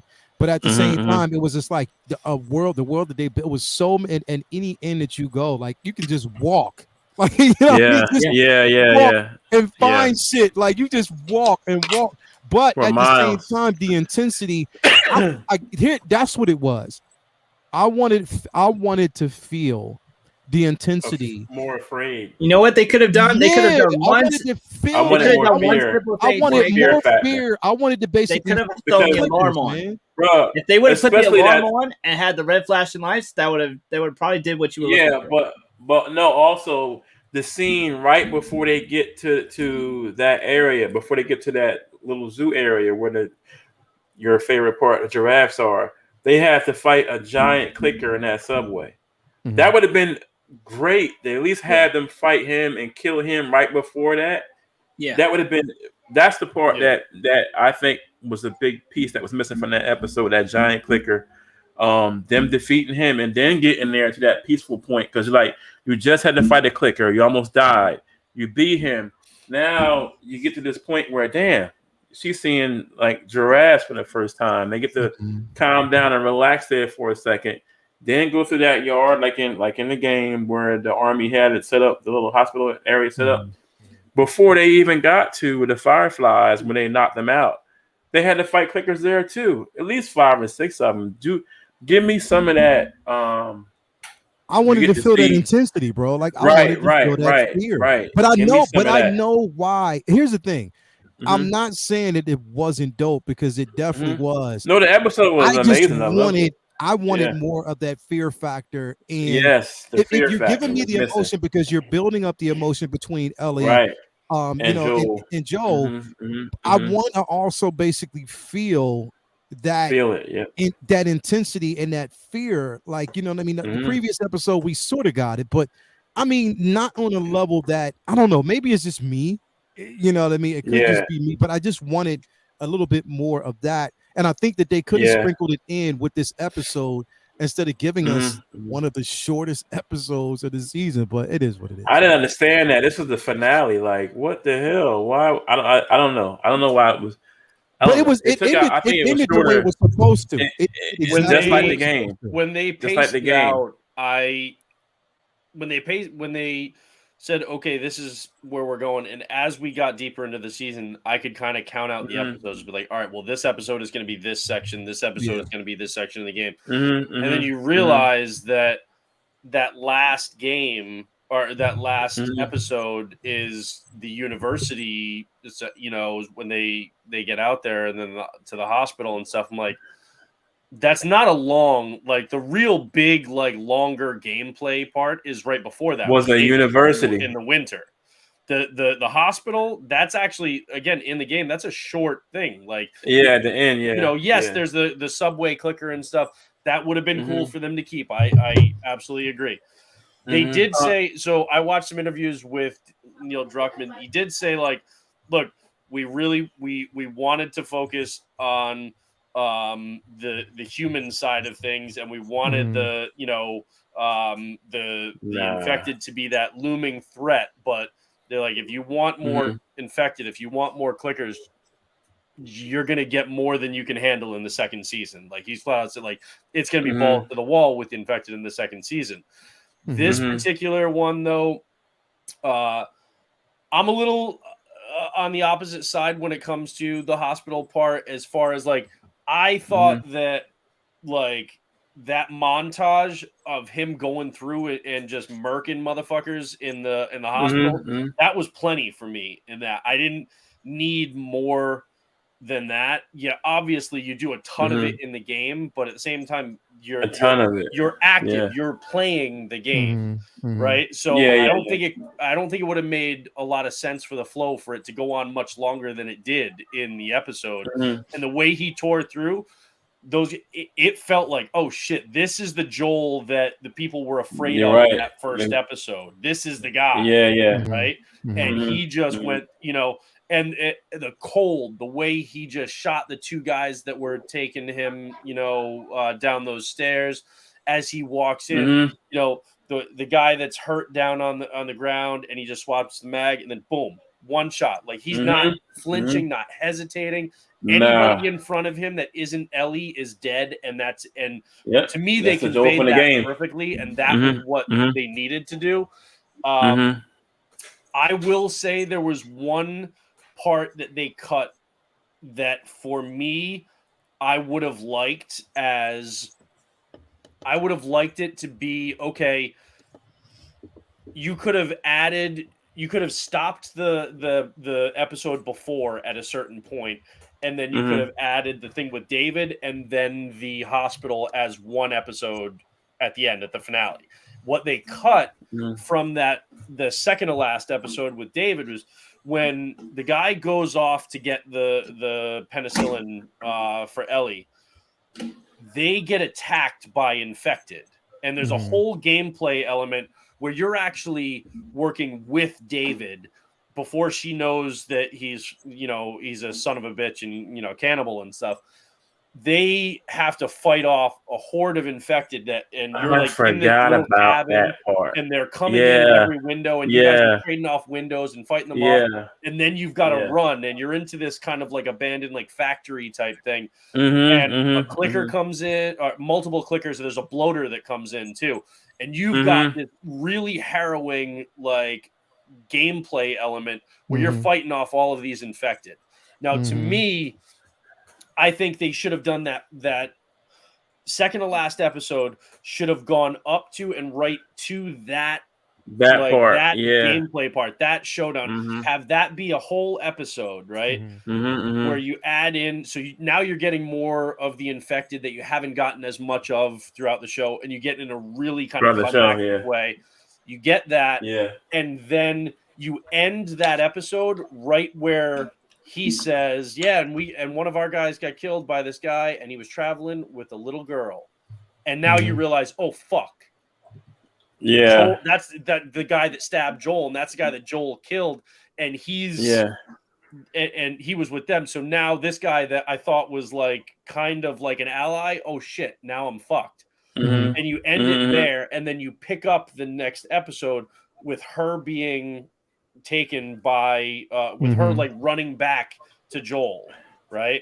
And then getting taken, and then you've got that finale with David, which that with the fire and everything in that like restaurant was like that was taken exactly that was right from the down game. To the way she hid and then killed and like stabbed him. It was taken directly out of the game, and exactly what you do in that.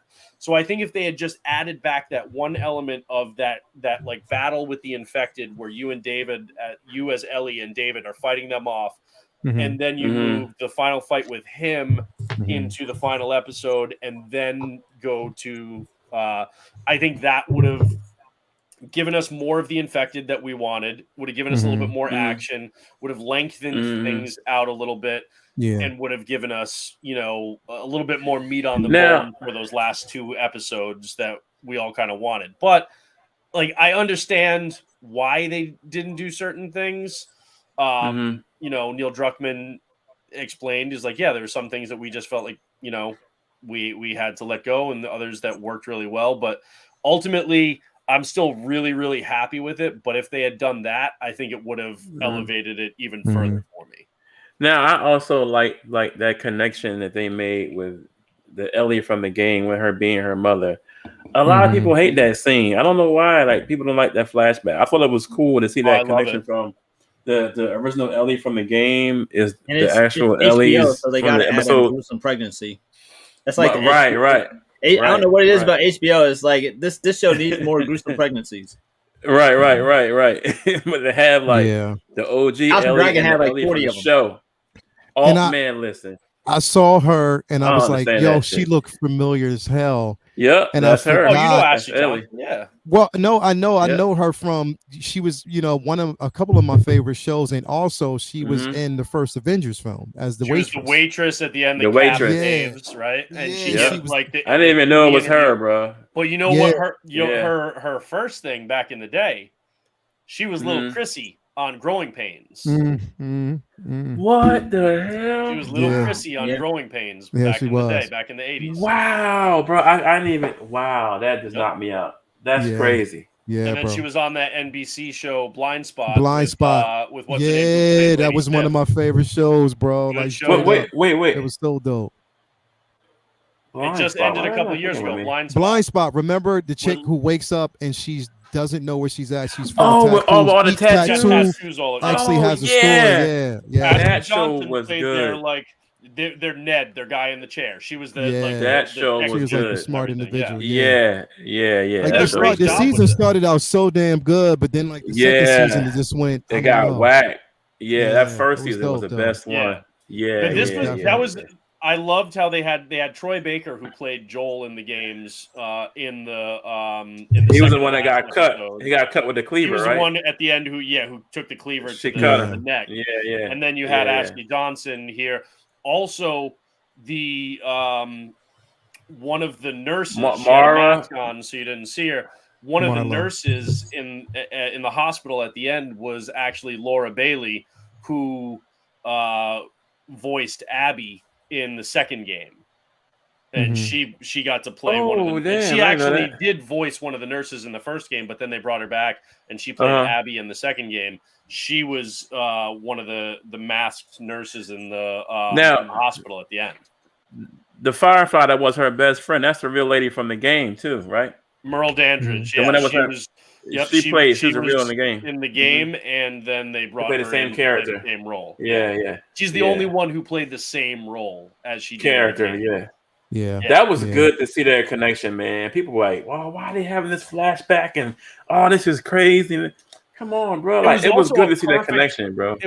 It was right, and it gets you to kind of like her a little bit more. It's also hard if you played the game, because we're seeing who we know as Ellie, and she gets shot in the head like that. That's but then it's also that I love that moment where it just shows how like friend. Joel is like no, you gotta fucking. He's like, you'll just keep coming after. You'll just keep coming. And listen.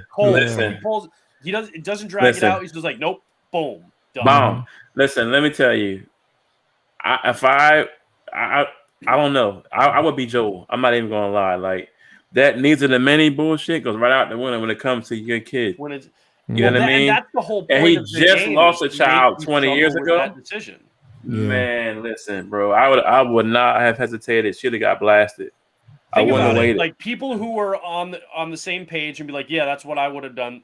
They'll do that in the game, and it'll feel cathartic. They'll be like, yeah, I'm on board with that. But then people who disagree with that move are still forced to do it in the game, and then you've got to struggle with that feeling. It was like, I don't want to do this, but you do it anyway. Yeah, and The Last of Us, you can try to hesitate because in the game you can just not do anything. You can't sit and then they come in and just blow your ass away anyway. So it's like you have to. It's a forced decision. Like they force you to make a decision. This is the world we're putting you in. It's not about I'm going to do what I want to do. It's about you're forced to do this, and how do you reconcile with that? That's what the struggle. That's where the genius in the story is. But one of the things that I loved about this episode that they added that wasn't in the game is when he's talking about, and because remember earlier in like one of the earlier episodes when he talked about like he shot and missed, and then another guy shot and missed, right? For the star. Yeah, that was deep. Her, and you find out that it was him attempting suicide. Right. That was I watched earlier today. Actually, I watched an interview with Neil Druckmann on Kind of Funny Games on YouTube, and they asked him about that scene, and they asked a question that I didn't even think of, but they were like, "Did Tommy or Tess know what that scar was really from? Did Tommy or Tess know that he tried to kill himself?" And Neil Druckmann was like, "Fuck, I never even actually thought of that when we wrote it." He didn't even think about that. Yeah. I never thought about it. He's like, so there's no official like yes or no. He's like, but as the creator, I'll give you my impression now, having never thought about that, but just thinking about it right now, I would say no. I don't think Joel told him. Ellie was the first and only person who ever knew. He ever told that to. Especially when he said how he changed during that trip to Ellie. I can see it like he opened up to her like she was becoming his daughter. And when he says when she says like time heals all wounds, and he said it wasn't time, it was like it wasn't time, right it was there, you saw that pretty much like between the two of them. It was real. I thought there were just beautiful character moments. So I love the acting, man. They killed it in this last episode. I know with some things missing, that clicker and the long. I mean, I wanted the hospital scene to be a little bit longer, but I'm really curious to see how Bella Ramsey just goes fucking ham in the second season. And see, the thing is, it's going to be tough. She can be vicious. The second season, because the second fucking game is so divisive. It's like, how do they bridge that? Like, how? Because the thing is, you have a lot of. How are you going to? Because Druckmann received a lot of fucking hate after that second game. There's a difference though. I took that shit back. I think the big difference between the divisiveness of the game is you have to take into consideration a major portion of gamers are males, and I truly feel like a big part of why that game was so divisive is because if they didn't like the focus on Ellie in the second game. Like that's just how I feel personally. And I feel like when it comes to the regular, or a the strong whole world, Abby, there's going to be much more open and accepting to it. It won't be as much of a well then fuck this. Like it'll be a lot more, especially because it's something that you're watching, not something that you're playing. And it's like even to this day, there's boys that won't pick a girl in Super Smash Brothers. You know what I mean? Like that's still a thing. And having to play as her is a different pill to swallow. Look at a show like Game of Thrones. How many characters? Like you got the Red Wedding, and you got you don't get attached to certain people because they're not going to last. So like people, especially when it comes to HBO shows, are more used to pretty much every main character being on the chopping block, right? Yeah. So they're not as sensitive to it as gamers who are like, no, I'm invested because I'm being this person for 20, 30 hours. Yes. Right. So I think it's because that's never really happened before. I think people it wasn't even. It'll be like, but here's the thing. Druckmann, again, he even said he's like, yeah, we don't really care if it's divisive and if people like it or not. He's like, if I was trying to write a story based on what I thought other people would like, it would be inauthentic and it would be a failure. He's like, we're going to make the show that most accurately represents the story that we told in the game. And then people can like it or people can not like it. But like that's the way it's going to be, and that's what they're going to do. And more power to them. I like that approach to it. It's like you're not gonna tuck tail between your legs and say, okay, well, we're gonna change the way the second game plays out on the TV show because people got mad at us for fuck it. You own what you did and you just fucking stick with it. So I think the second game is an absolute fucking masterpiece. I think in most ways, I think it is superior to the first game. So I'm happy to see that second game. And they flat out said it is bigger than than one season. They didn't officially say 2. Maybe they split it up into 3. I don't know. But they flat out said it is not going to be a 1-season story. So. Well, see, that's what I'm saying. Like season 1 could have been stretched out even further too, though. I mean, I know why they didn't. Yeah, man, because it was key parts from the game that they took out. Not for 2 seasons, but they could because episode 2 even the episode where they had the little brother and the big brother, they died, whatever, and they went after the part where he shot the old man in the house, they went in the house. That's a whole once they kill all them people off. That's a whole other area. They had to go through that high school. They had to go through that basketball gymnasium. All that stuff was cut out the show. That could have been like another episode by itself.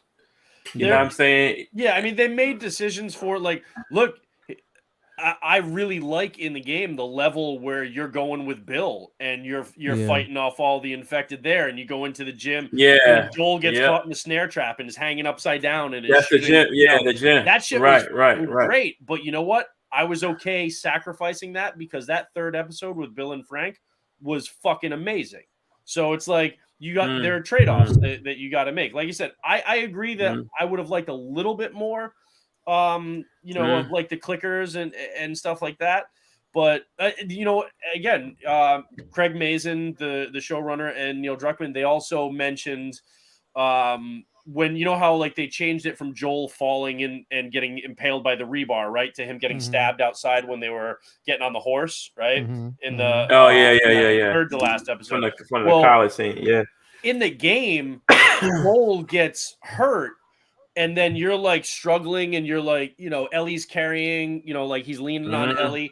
And then you like fall down as Joel and she's killing, like people to like save you guys and get you out of there and stuff. Yeah. But they even said they're like, we didn't want to all of a sudden make Ellie like the fucking Terminator just yet. Like it wouldn't have made sense if now Joel's incapacitated and Joel just racks up like 10 bodies. So there are certain things that were like action beats in the game that were great that they had to take out because it wasn't as grounded as what they were trying to do for the show, and it wouldn't have made sense.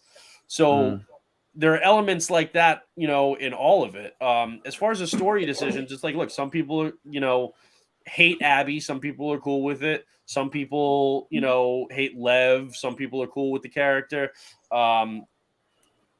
I think that the second season, I think the second season of this show and the third season, because it's going to take at least 2 seasons for them to tell that second game story. I think those are going to be way more well received than the game was. Because I think, like Vinny said, I think the viewing audience is going to be way more open to what they're doing with that story than the gamer audience was. Yeah, I'm a gamer audience. I don't know. I just know people. I want to see who they're going to get to play Abby. I just want to see who they're going to get to play that role. I'd be curious. That person has to be rumored, strong. But I don't know who. Yeah. She has to be strong. I mean, she has to have a strong personality and make you hate her. So I'm she's I'm already apprehensive. But then also not, right? Because there are both elements because you have the different viewpoints. So and that's the thing is, that's the mark of like really good shows too. Like you go back to like fucking The Shield with Michael Chiklis, right? He's the main character, and the first thing he does is like shoots an undercover cop in the head in like in the first episode, and you're like, what? The main character is actually like a bad guy. Like, this guy's got to fucking go. But then they make you start liking the character, make you start rooting for him and stuff, even though you go back and forth between rooting for their downfall and rooting for them to get out of whatever jam they're in. Yeah, and true. That's really good. And that's what they do with, The Last of Us, is that, in part 2, they make you hate somebody, but then after they make you hate somebody, they force you to look at the world through their eyes. And then you realize, like, okay, but like, is what she does any different from what Joel does? It's all a matter of perspective. Yeah, definitely. Anyway, we're gonna, because like I said, I gotta round out here, but you wanted to talk about some polls. You want to actually go into that right now, bro? Yeah, I'll just run through some of these real quick. We already looked at a couple of them, like that Hitomi nothing one. naked and nothing that has anything to do with feet. Nothing that. Although I will say, so I did bring that book with me to DC. See you next week. I did bring that Big Hard Sex Criminals. I did bring that book. I was at Logan Airport in Boston, right? And you can take the slipcover off, and it's just this innocuous cover, so people don't know what you're reading and stuff like that. And I was gonna just do that. I'll be like, so won't draw any attention.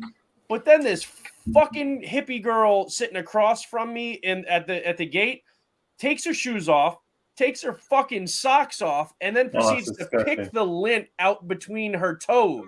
Oh my God. Oh my God. So I was like, you know what? And I pulled that book right the fuck out. And I was like, oh my God. People are like, I see people are like looking at my, like, what the fuck? I'm like, no, rules are out the window. Because look at this shit. God. If she can do that, I can read this fucking book in public. That's disgusting, bro. Yeah. That is some fucking. No, I'm surprised yo crazy ass didn't fucking take pictures and send that shit, because you would deliberately do that. No, dude, I couldn't look at it, man. It was making me throw up. Fucking man, stop that. All right. Disgusting, so right before I left for DC. Oh, God. There you go. You knew I was ready. You knew I was ready. Yeah. So right before I left for DC, right before I left for DC, my LCS had a massive sale in their shop, literally 50% off every comic book in the joint. So I picked up obviously a bunch of Daredevil books. I won't show all of those, but I did also pick up this Michael Turner variant of Civil War #1, which is I had that beautiful That's one. awesome. So got that for half price. So that was nice. And a Whatnot sale. This is it's kind of a beat up copy, but I picked up Ghost Rider #20. This one is also featuring Daredevil in a crossover. It's a little bit of a beat up copy, but I love it anyway. I am in the process of reading all of the Batman One Bad Day issues. I read the Catwoman and the Bane ones, which were excellent. So I've got the Clayface one there. I've heard really good things about the Mr. Freeze one, so I picked that one up. Haven't read it yet. Then Two-Face right here. I have the Riddler one too. And I think the Ra's al Ghul one comes out this week, maybe. Also, issue #6 of this is the Lee Bermejo cover for the Joker, the Man Who Stopped Laughing. I've been loving this series, and the art and looks everything like Willem Dafoe. Phenomenal. So this is a good one. I also just finished issue #12. It's a DC Black Label, so it's just 12 issues, and then it's ended. The Human Target, which, if you're not familiar with this character, they did a show on like Fox like 5-10 years ago or something. Yeah. This is really, really fucking good. It's very like noir, like 50s style art. Beautiful art by Greg Smallwood. Tom King wrote this. 12 issues. There's Lex Luthor, there's Blue Beetle, there's Frost, there's Martian Manhunter shows up, but like this is a great Christopher Chance Human Target book. I cannot recommend this enough. I think they're putting out paperbacks of it to like in 2 volumes, but definitely check out Human Target. This 12-issue run is fucking awesome. Star Wars Hidden Empire. This one has been really good. This comes right out of Crimson Reign.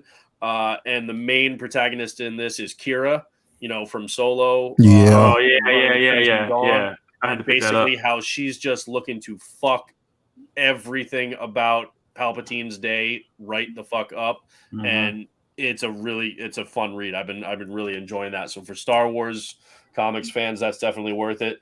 James Tynan's got, of Something Is Killing the Children and Batman and stuff. He's got this cool indie from Dark Horse called Blue Book that's basically this really like hyper stylized representation of actual reports of like UFO experiences. So that one is really good to check out. Definitely check out the current Ghost Rider, Benjamin Percy. This thing has been fucking great. Danny Ketch is coming back into the mix. Like, this thing is it's a good book, great. Great art, great characters.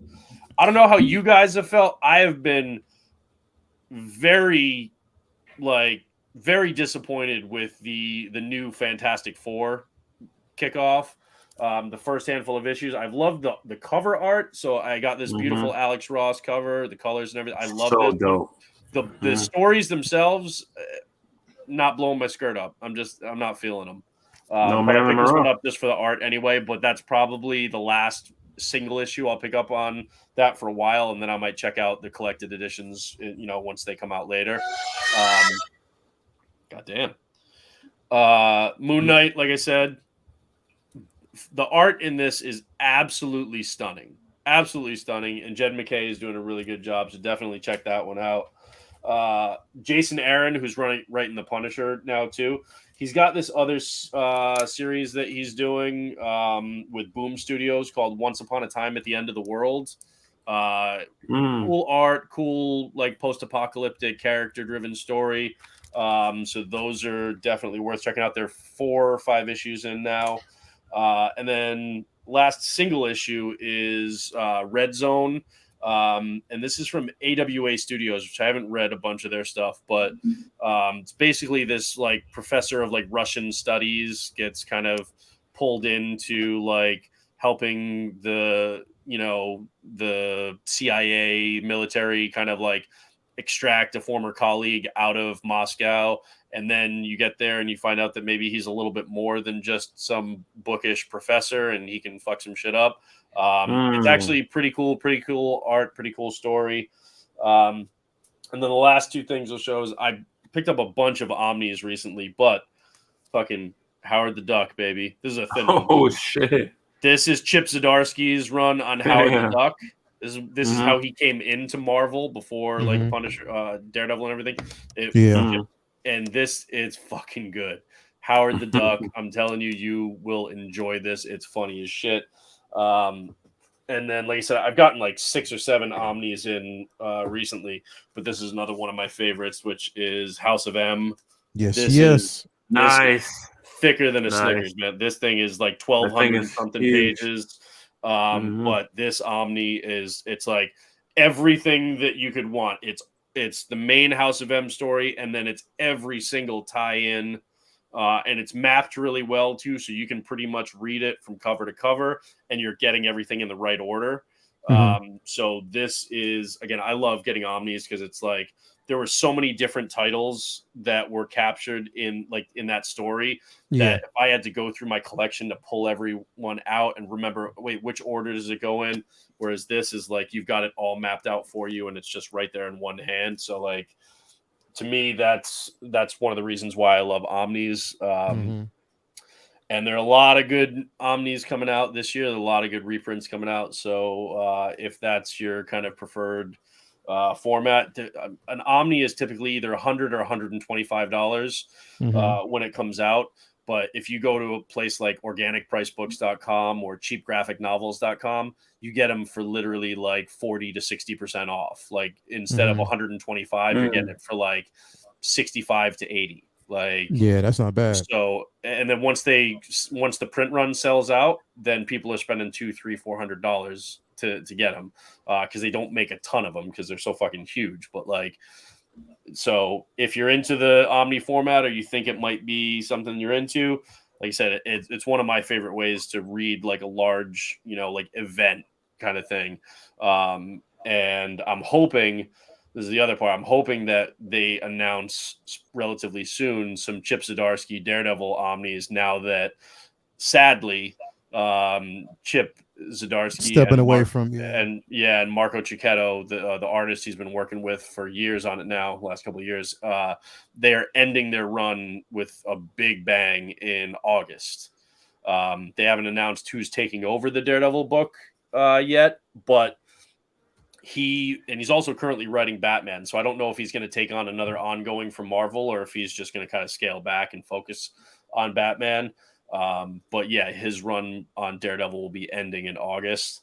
So I'm nervous about what's going to happen after that, but excited to see what he does. And hopefully we'll get some Omnis announced pretty soon with his run, because they could probably, I feel like they could do 2 Omnis with his stuff.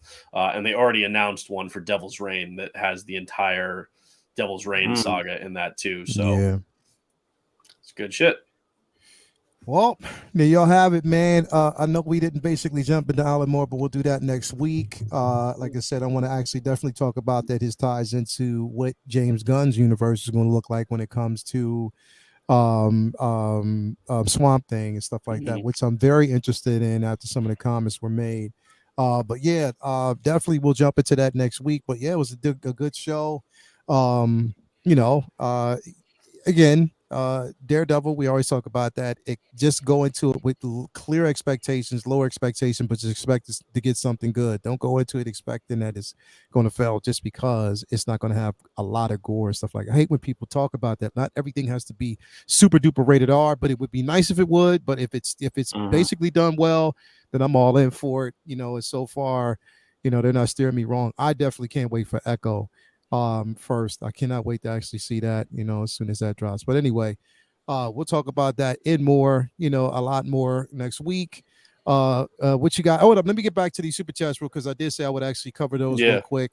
Because I think we had quite a few. We have Rock'emon Chris, who came in and said, "What's your favorite collected edition?" Mine are deluxe Spawn books. So glad book 5 is out now. Had to wait almost 6 years to get it. Dope. That's a dope pull. Vinny, yeah, you want to answer that? Brian Michael Bendis always puts out amazing collected editions. If you're a fan of his, check out any of his indie stuff. One of my favorite series of his is Powers. Check out any of the collected editions for Powers. They're phenomenal and add a whole bunch of scripts and sketches and all that good stuff and interviews and stuff.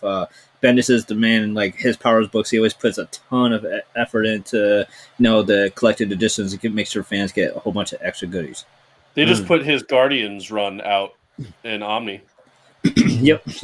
And I keep meaning hopefully before season 2 drops, we'll touch on it. But if you're a fan of collected editions, also, and I really can't wait to dive into talking about this one of these shows. But check out the compendiums for Invincible. You will not be disappointed. Oh God, I can't wait for season 2, man. Oh my goodness, I'm so hyped for season 2. Yes, sir. Damn. Yeah. Definitely, I got the 0 and the number 1 of Invincible too. 0 and number 1 and 2. Yeah, that first run. I can't wait till it's back. It's one of my favorite reads. For collected editions. It depends on what you're looking for, because there's so much that you can get out there. Obviously, for me, Daredevil is the first, so I'm thinking like Frank Miller's and Frank Miller and Klaus Janson. And then they did a companion one to that. But Brian Michael Bendis and Ed Brubaker's collected editions for Daredevil are phenomenal. There's the shorter David Mack one for just the Echo origin that's great. But the Moon Knight one that I mentioned earlier from Finch and Houston. There's, if you go for the Max stuff, there's, Alias, which is Brian Michael Bendis and Michael Gaydos on art. See the theme here? Bendis puts so much effort into his really does, yeah. And so those are big. For me, the Ed Brubaker Captain America Omnis, those collected are phenomenal. I love those. They're reprinting a bunch of them actually later. 2 of them later this year that I know of. So those are really good. The Charles Soule Daredevil one is awesome.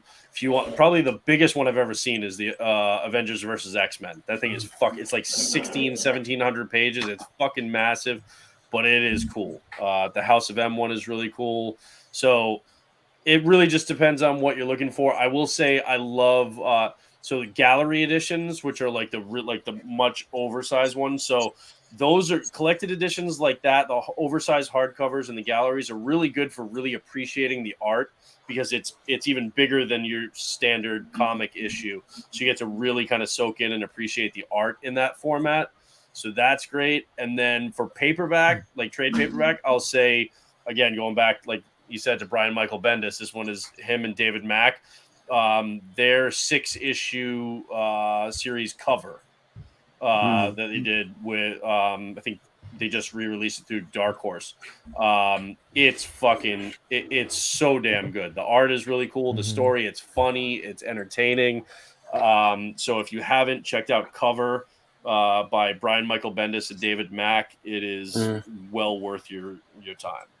There you go. So hope that answers your question.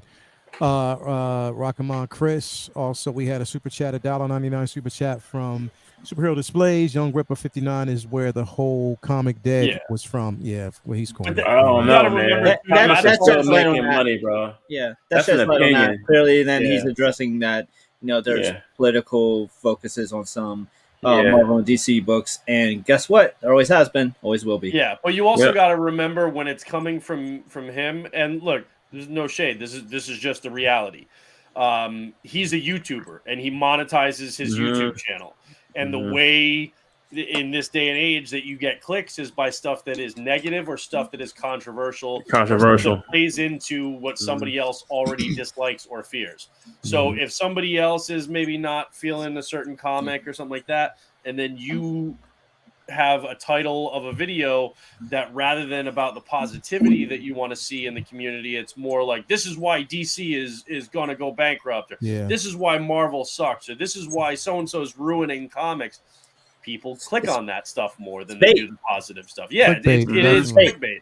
So for him, constantly putting out videos that have that type of title and that type of bent, that type of content, it helps him monetize his channel. The moneymaker, man. Like, it's a moneymaker. I'm not saying he doesn't believe what he's saying, because I think he probably does.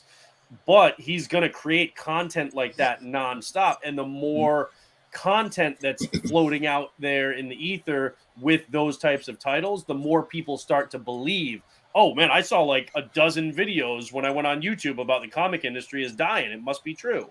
Right. And it's not to say that there aren't decisions made in comics nowadays that aren't political and don't work out. So when there's political decisions that don't work out, it looks like, well, comics are ruining my favorite character, whatever. But to say that comics in general are dead as a result of those decisions, no. Not to mention, like, how many characters, like, how many characters in books have you read where it's like, this run is great, and then a new creative team takes over, and you're like, oh, changes man, it. That's why. I mean, as long-term readers, if you read comics for more than 5 years, you know that if you don't like it, give it a minute. If you're mad that you come back to it, they'll bring them back. That's why I'm nervous about Zdarsky, who I love, leaving Daredevil, because we could get something great, or we could get something that I hate. Like, I fucking hated Mark Waid's run. I know everybody loves Mark Waid. Me personally, I hated his Daredevil. So that's the kind of thing, is like, but you know what? Like, if that happens, it's like, okay, well, they're taking their run with it. Nobody can take away the books that already exist from me. I can read them whenever the fuck I want. So, people will also be like, oh, so-and-so is ruining this character. They've destroyed it. It's like, look, I hated what he did with Daredevil. Didn't ruin the character. Because then Charles Soule came in and he just fucking picked right up where I wanted him to pick up. And I'm like, okay, cool.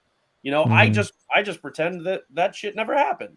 It's the same way. It's like, people want to hate on stuff, and it's like, don't worry about it, man. Everything is cyclical. Eventually there will be, I mean, like, you fucking love X-Men. I'm sure there are runs on X-Men that you're not thrilled with, right? That's that, like, and then it circles back, and then you're like, but that's the beauty of comics, man. It's like the movies there are only a certain number of movies, and then those are done. But the comics, man, we've been going 40 years. They're not going nowhere. And man. they were there before us, and they'll be there after us. Exactly. So there's definitely not going anywhere. Even references, even with digital, like if you actually go on a route of digital, they even make references to physical media, and always. And I love that they actually tell you, if you want to get this and more, you can go here, this, that, and the third. So they do make references to physical media, and physical media is not going anywhere anytime soon. As long as there's art covers and there's artists out there, those artist interpretations are going to always be represented. You're going to actually be able to get them. So people like that, again, clickbait, I don't even watch. You know what? To be quite honest, I forgot about dude until you mentioned him tonight. That's how important he is. You know what I mean? So he's definitely not important to me because he's a cornball anyway. And I'm just said it. If he's watching, my channel's small. I said it anyway. Check Between it out. the four of us, bro, we got like what 60-some thousand comics. You know what I'm saying? Physical comics. Between the four of us. So it's like, come on, the media is not dead. It's definitely not dead. So I'm not even go trying to a to comic book convention. Look how dead it is there. Exactly. Go to a convention and you'll see how dead it is. You cornball. Go outside. Anyway. Yeah, exactly. Corny. Anyway, we got superhero displays. $1.99 super chat. Thank you for coming through. He said thanks to all of y'all. Going to get on those books ASAP. Definitely, man. That's all you want to do. Just don't. You know what I mean? Yeah, just make sure you, like I said, when you do it, bro, if you need references and reference points, you can just hit us up. It's all the time. You see, and again, you see Vinny, his room full of books right there. Now that's only one room. That's one room full of books. The other room, come on, bro. The other room is where you get the audio books, where all the, all the chicks, they know the books by heart and they read them to you. Why feed you? Sometimes you just want to rest your eyes, bro. Volumes are. Sometimes you just want to rest your eyes. Fake grapes. They got the big pink fans. The big pink fans, and he just laid back feeding them grapes while they're reading the book to him and everything. Bring me the That's kings a part of the you house. Right. It's the comic campaign room. Right. Bro. That's the part of the house he don't want you to know about. It's okay. Lock and key.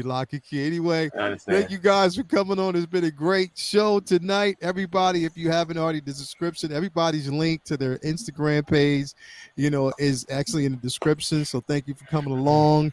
Read them books. We will be back next week. Same time, same channel with more stuff to talk about. Again, Alan Moore will be talking about that along with another artist. We'll just have a whole bunch of things that we'll be talking about next week, I'm pretty sure.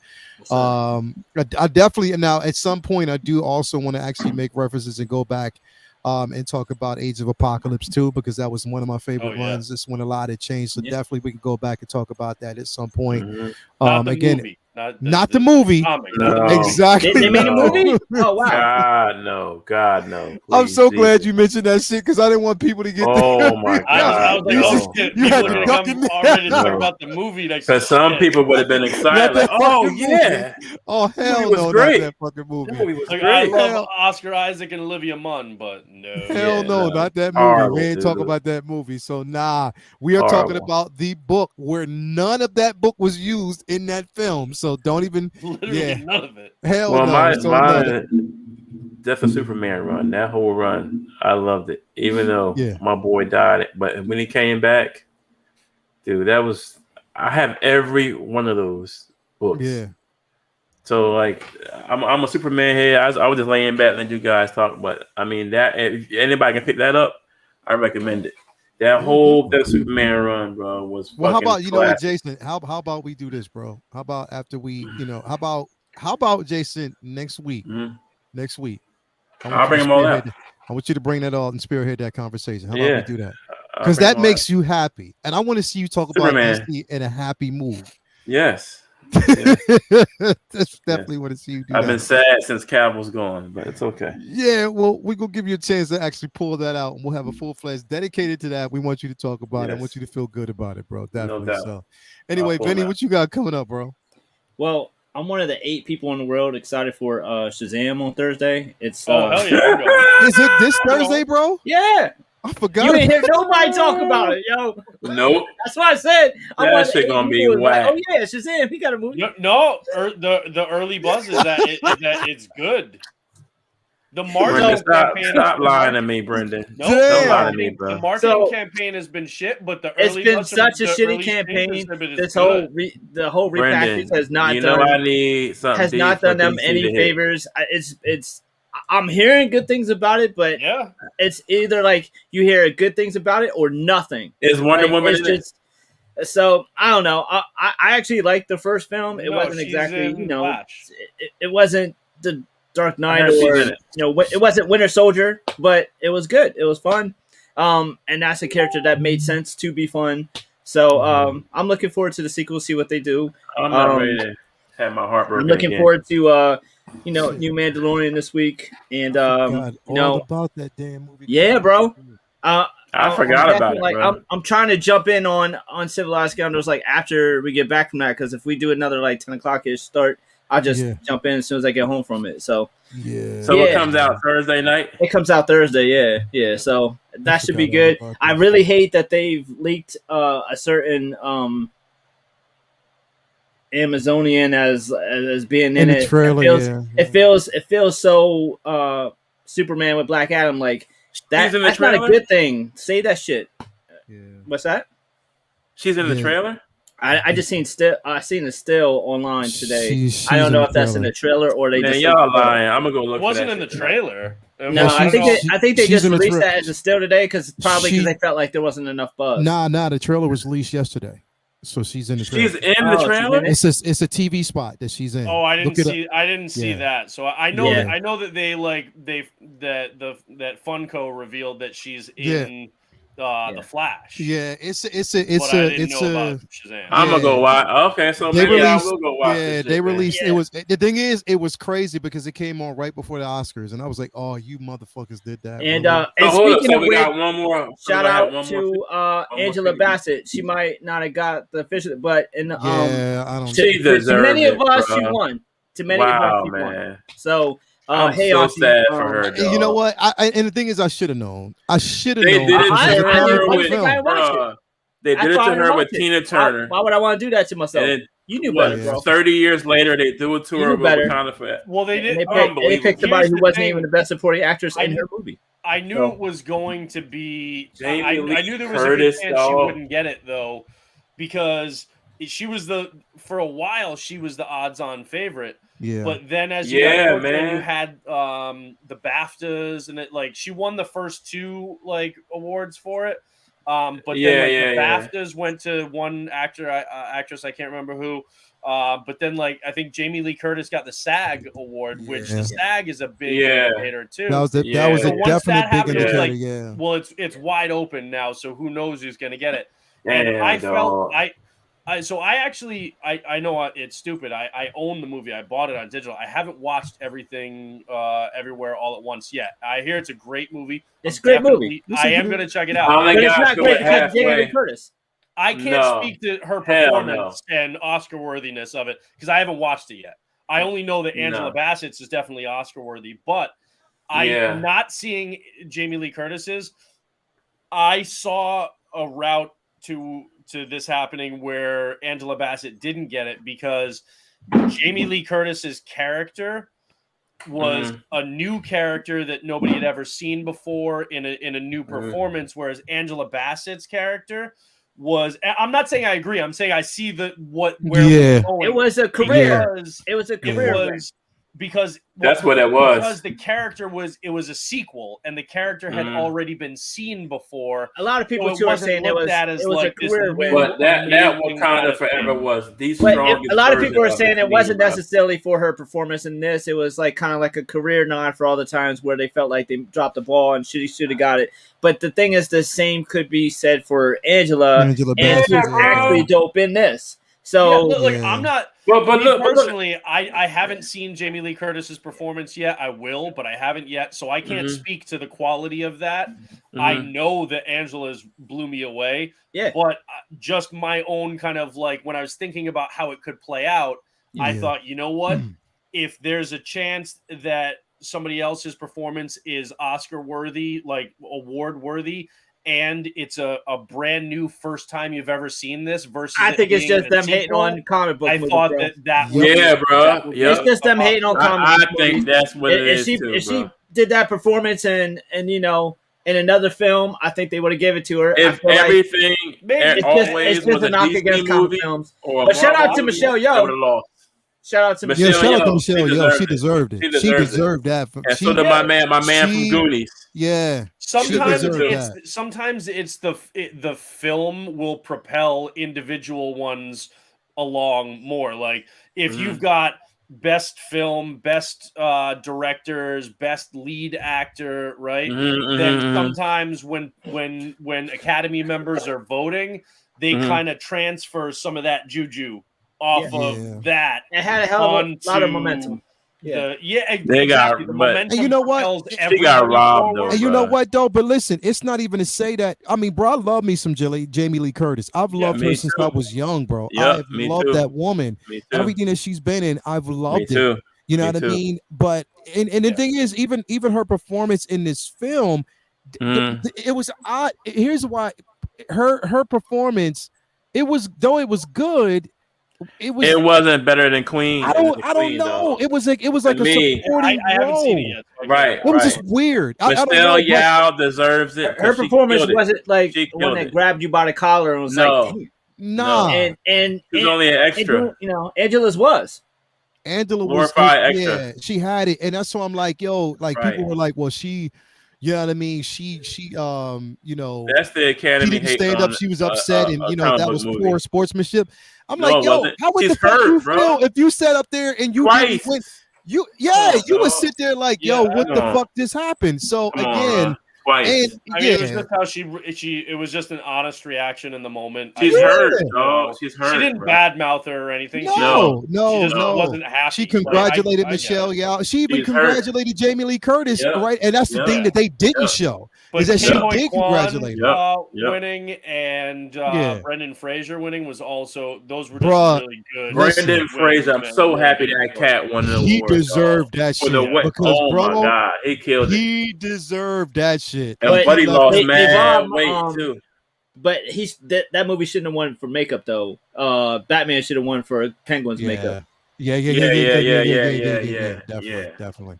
But I don't know, man. On the whale, the whale shit. Batman, absolutely with Colin Farrell and what you literally couldn't even tell it was Colin Farrell. Yeah, true. But the whale, dog. Because I'll tell you what, a lot of movies like that shit. I'm telling you, that was no Big Mama's house. Okay, no, that didn't look like some dude in a fat. It looked real, man. Funny. That what they did to Brendan Fraser in that movie, man.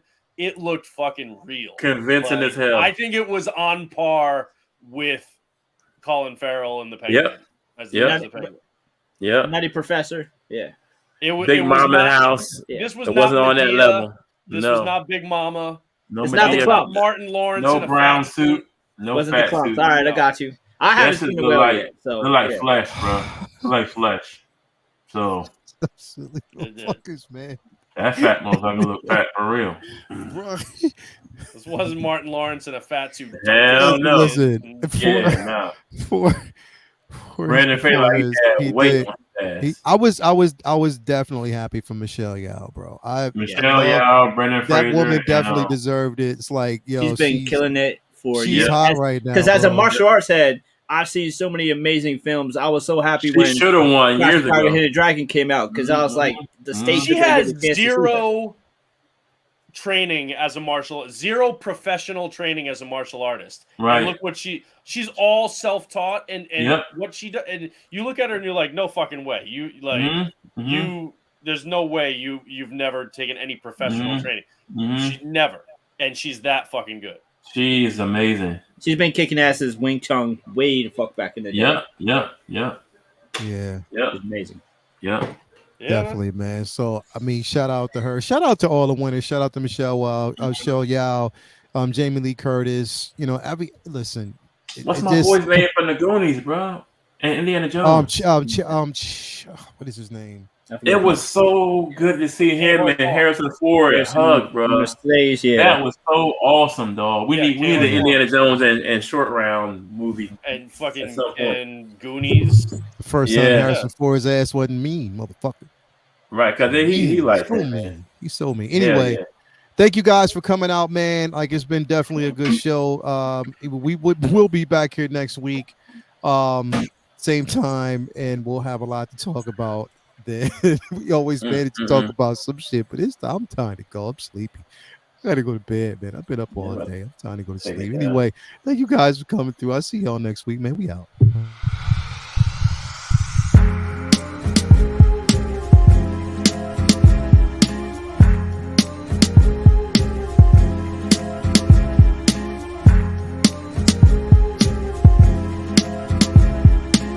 Big Mama's house.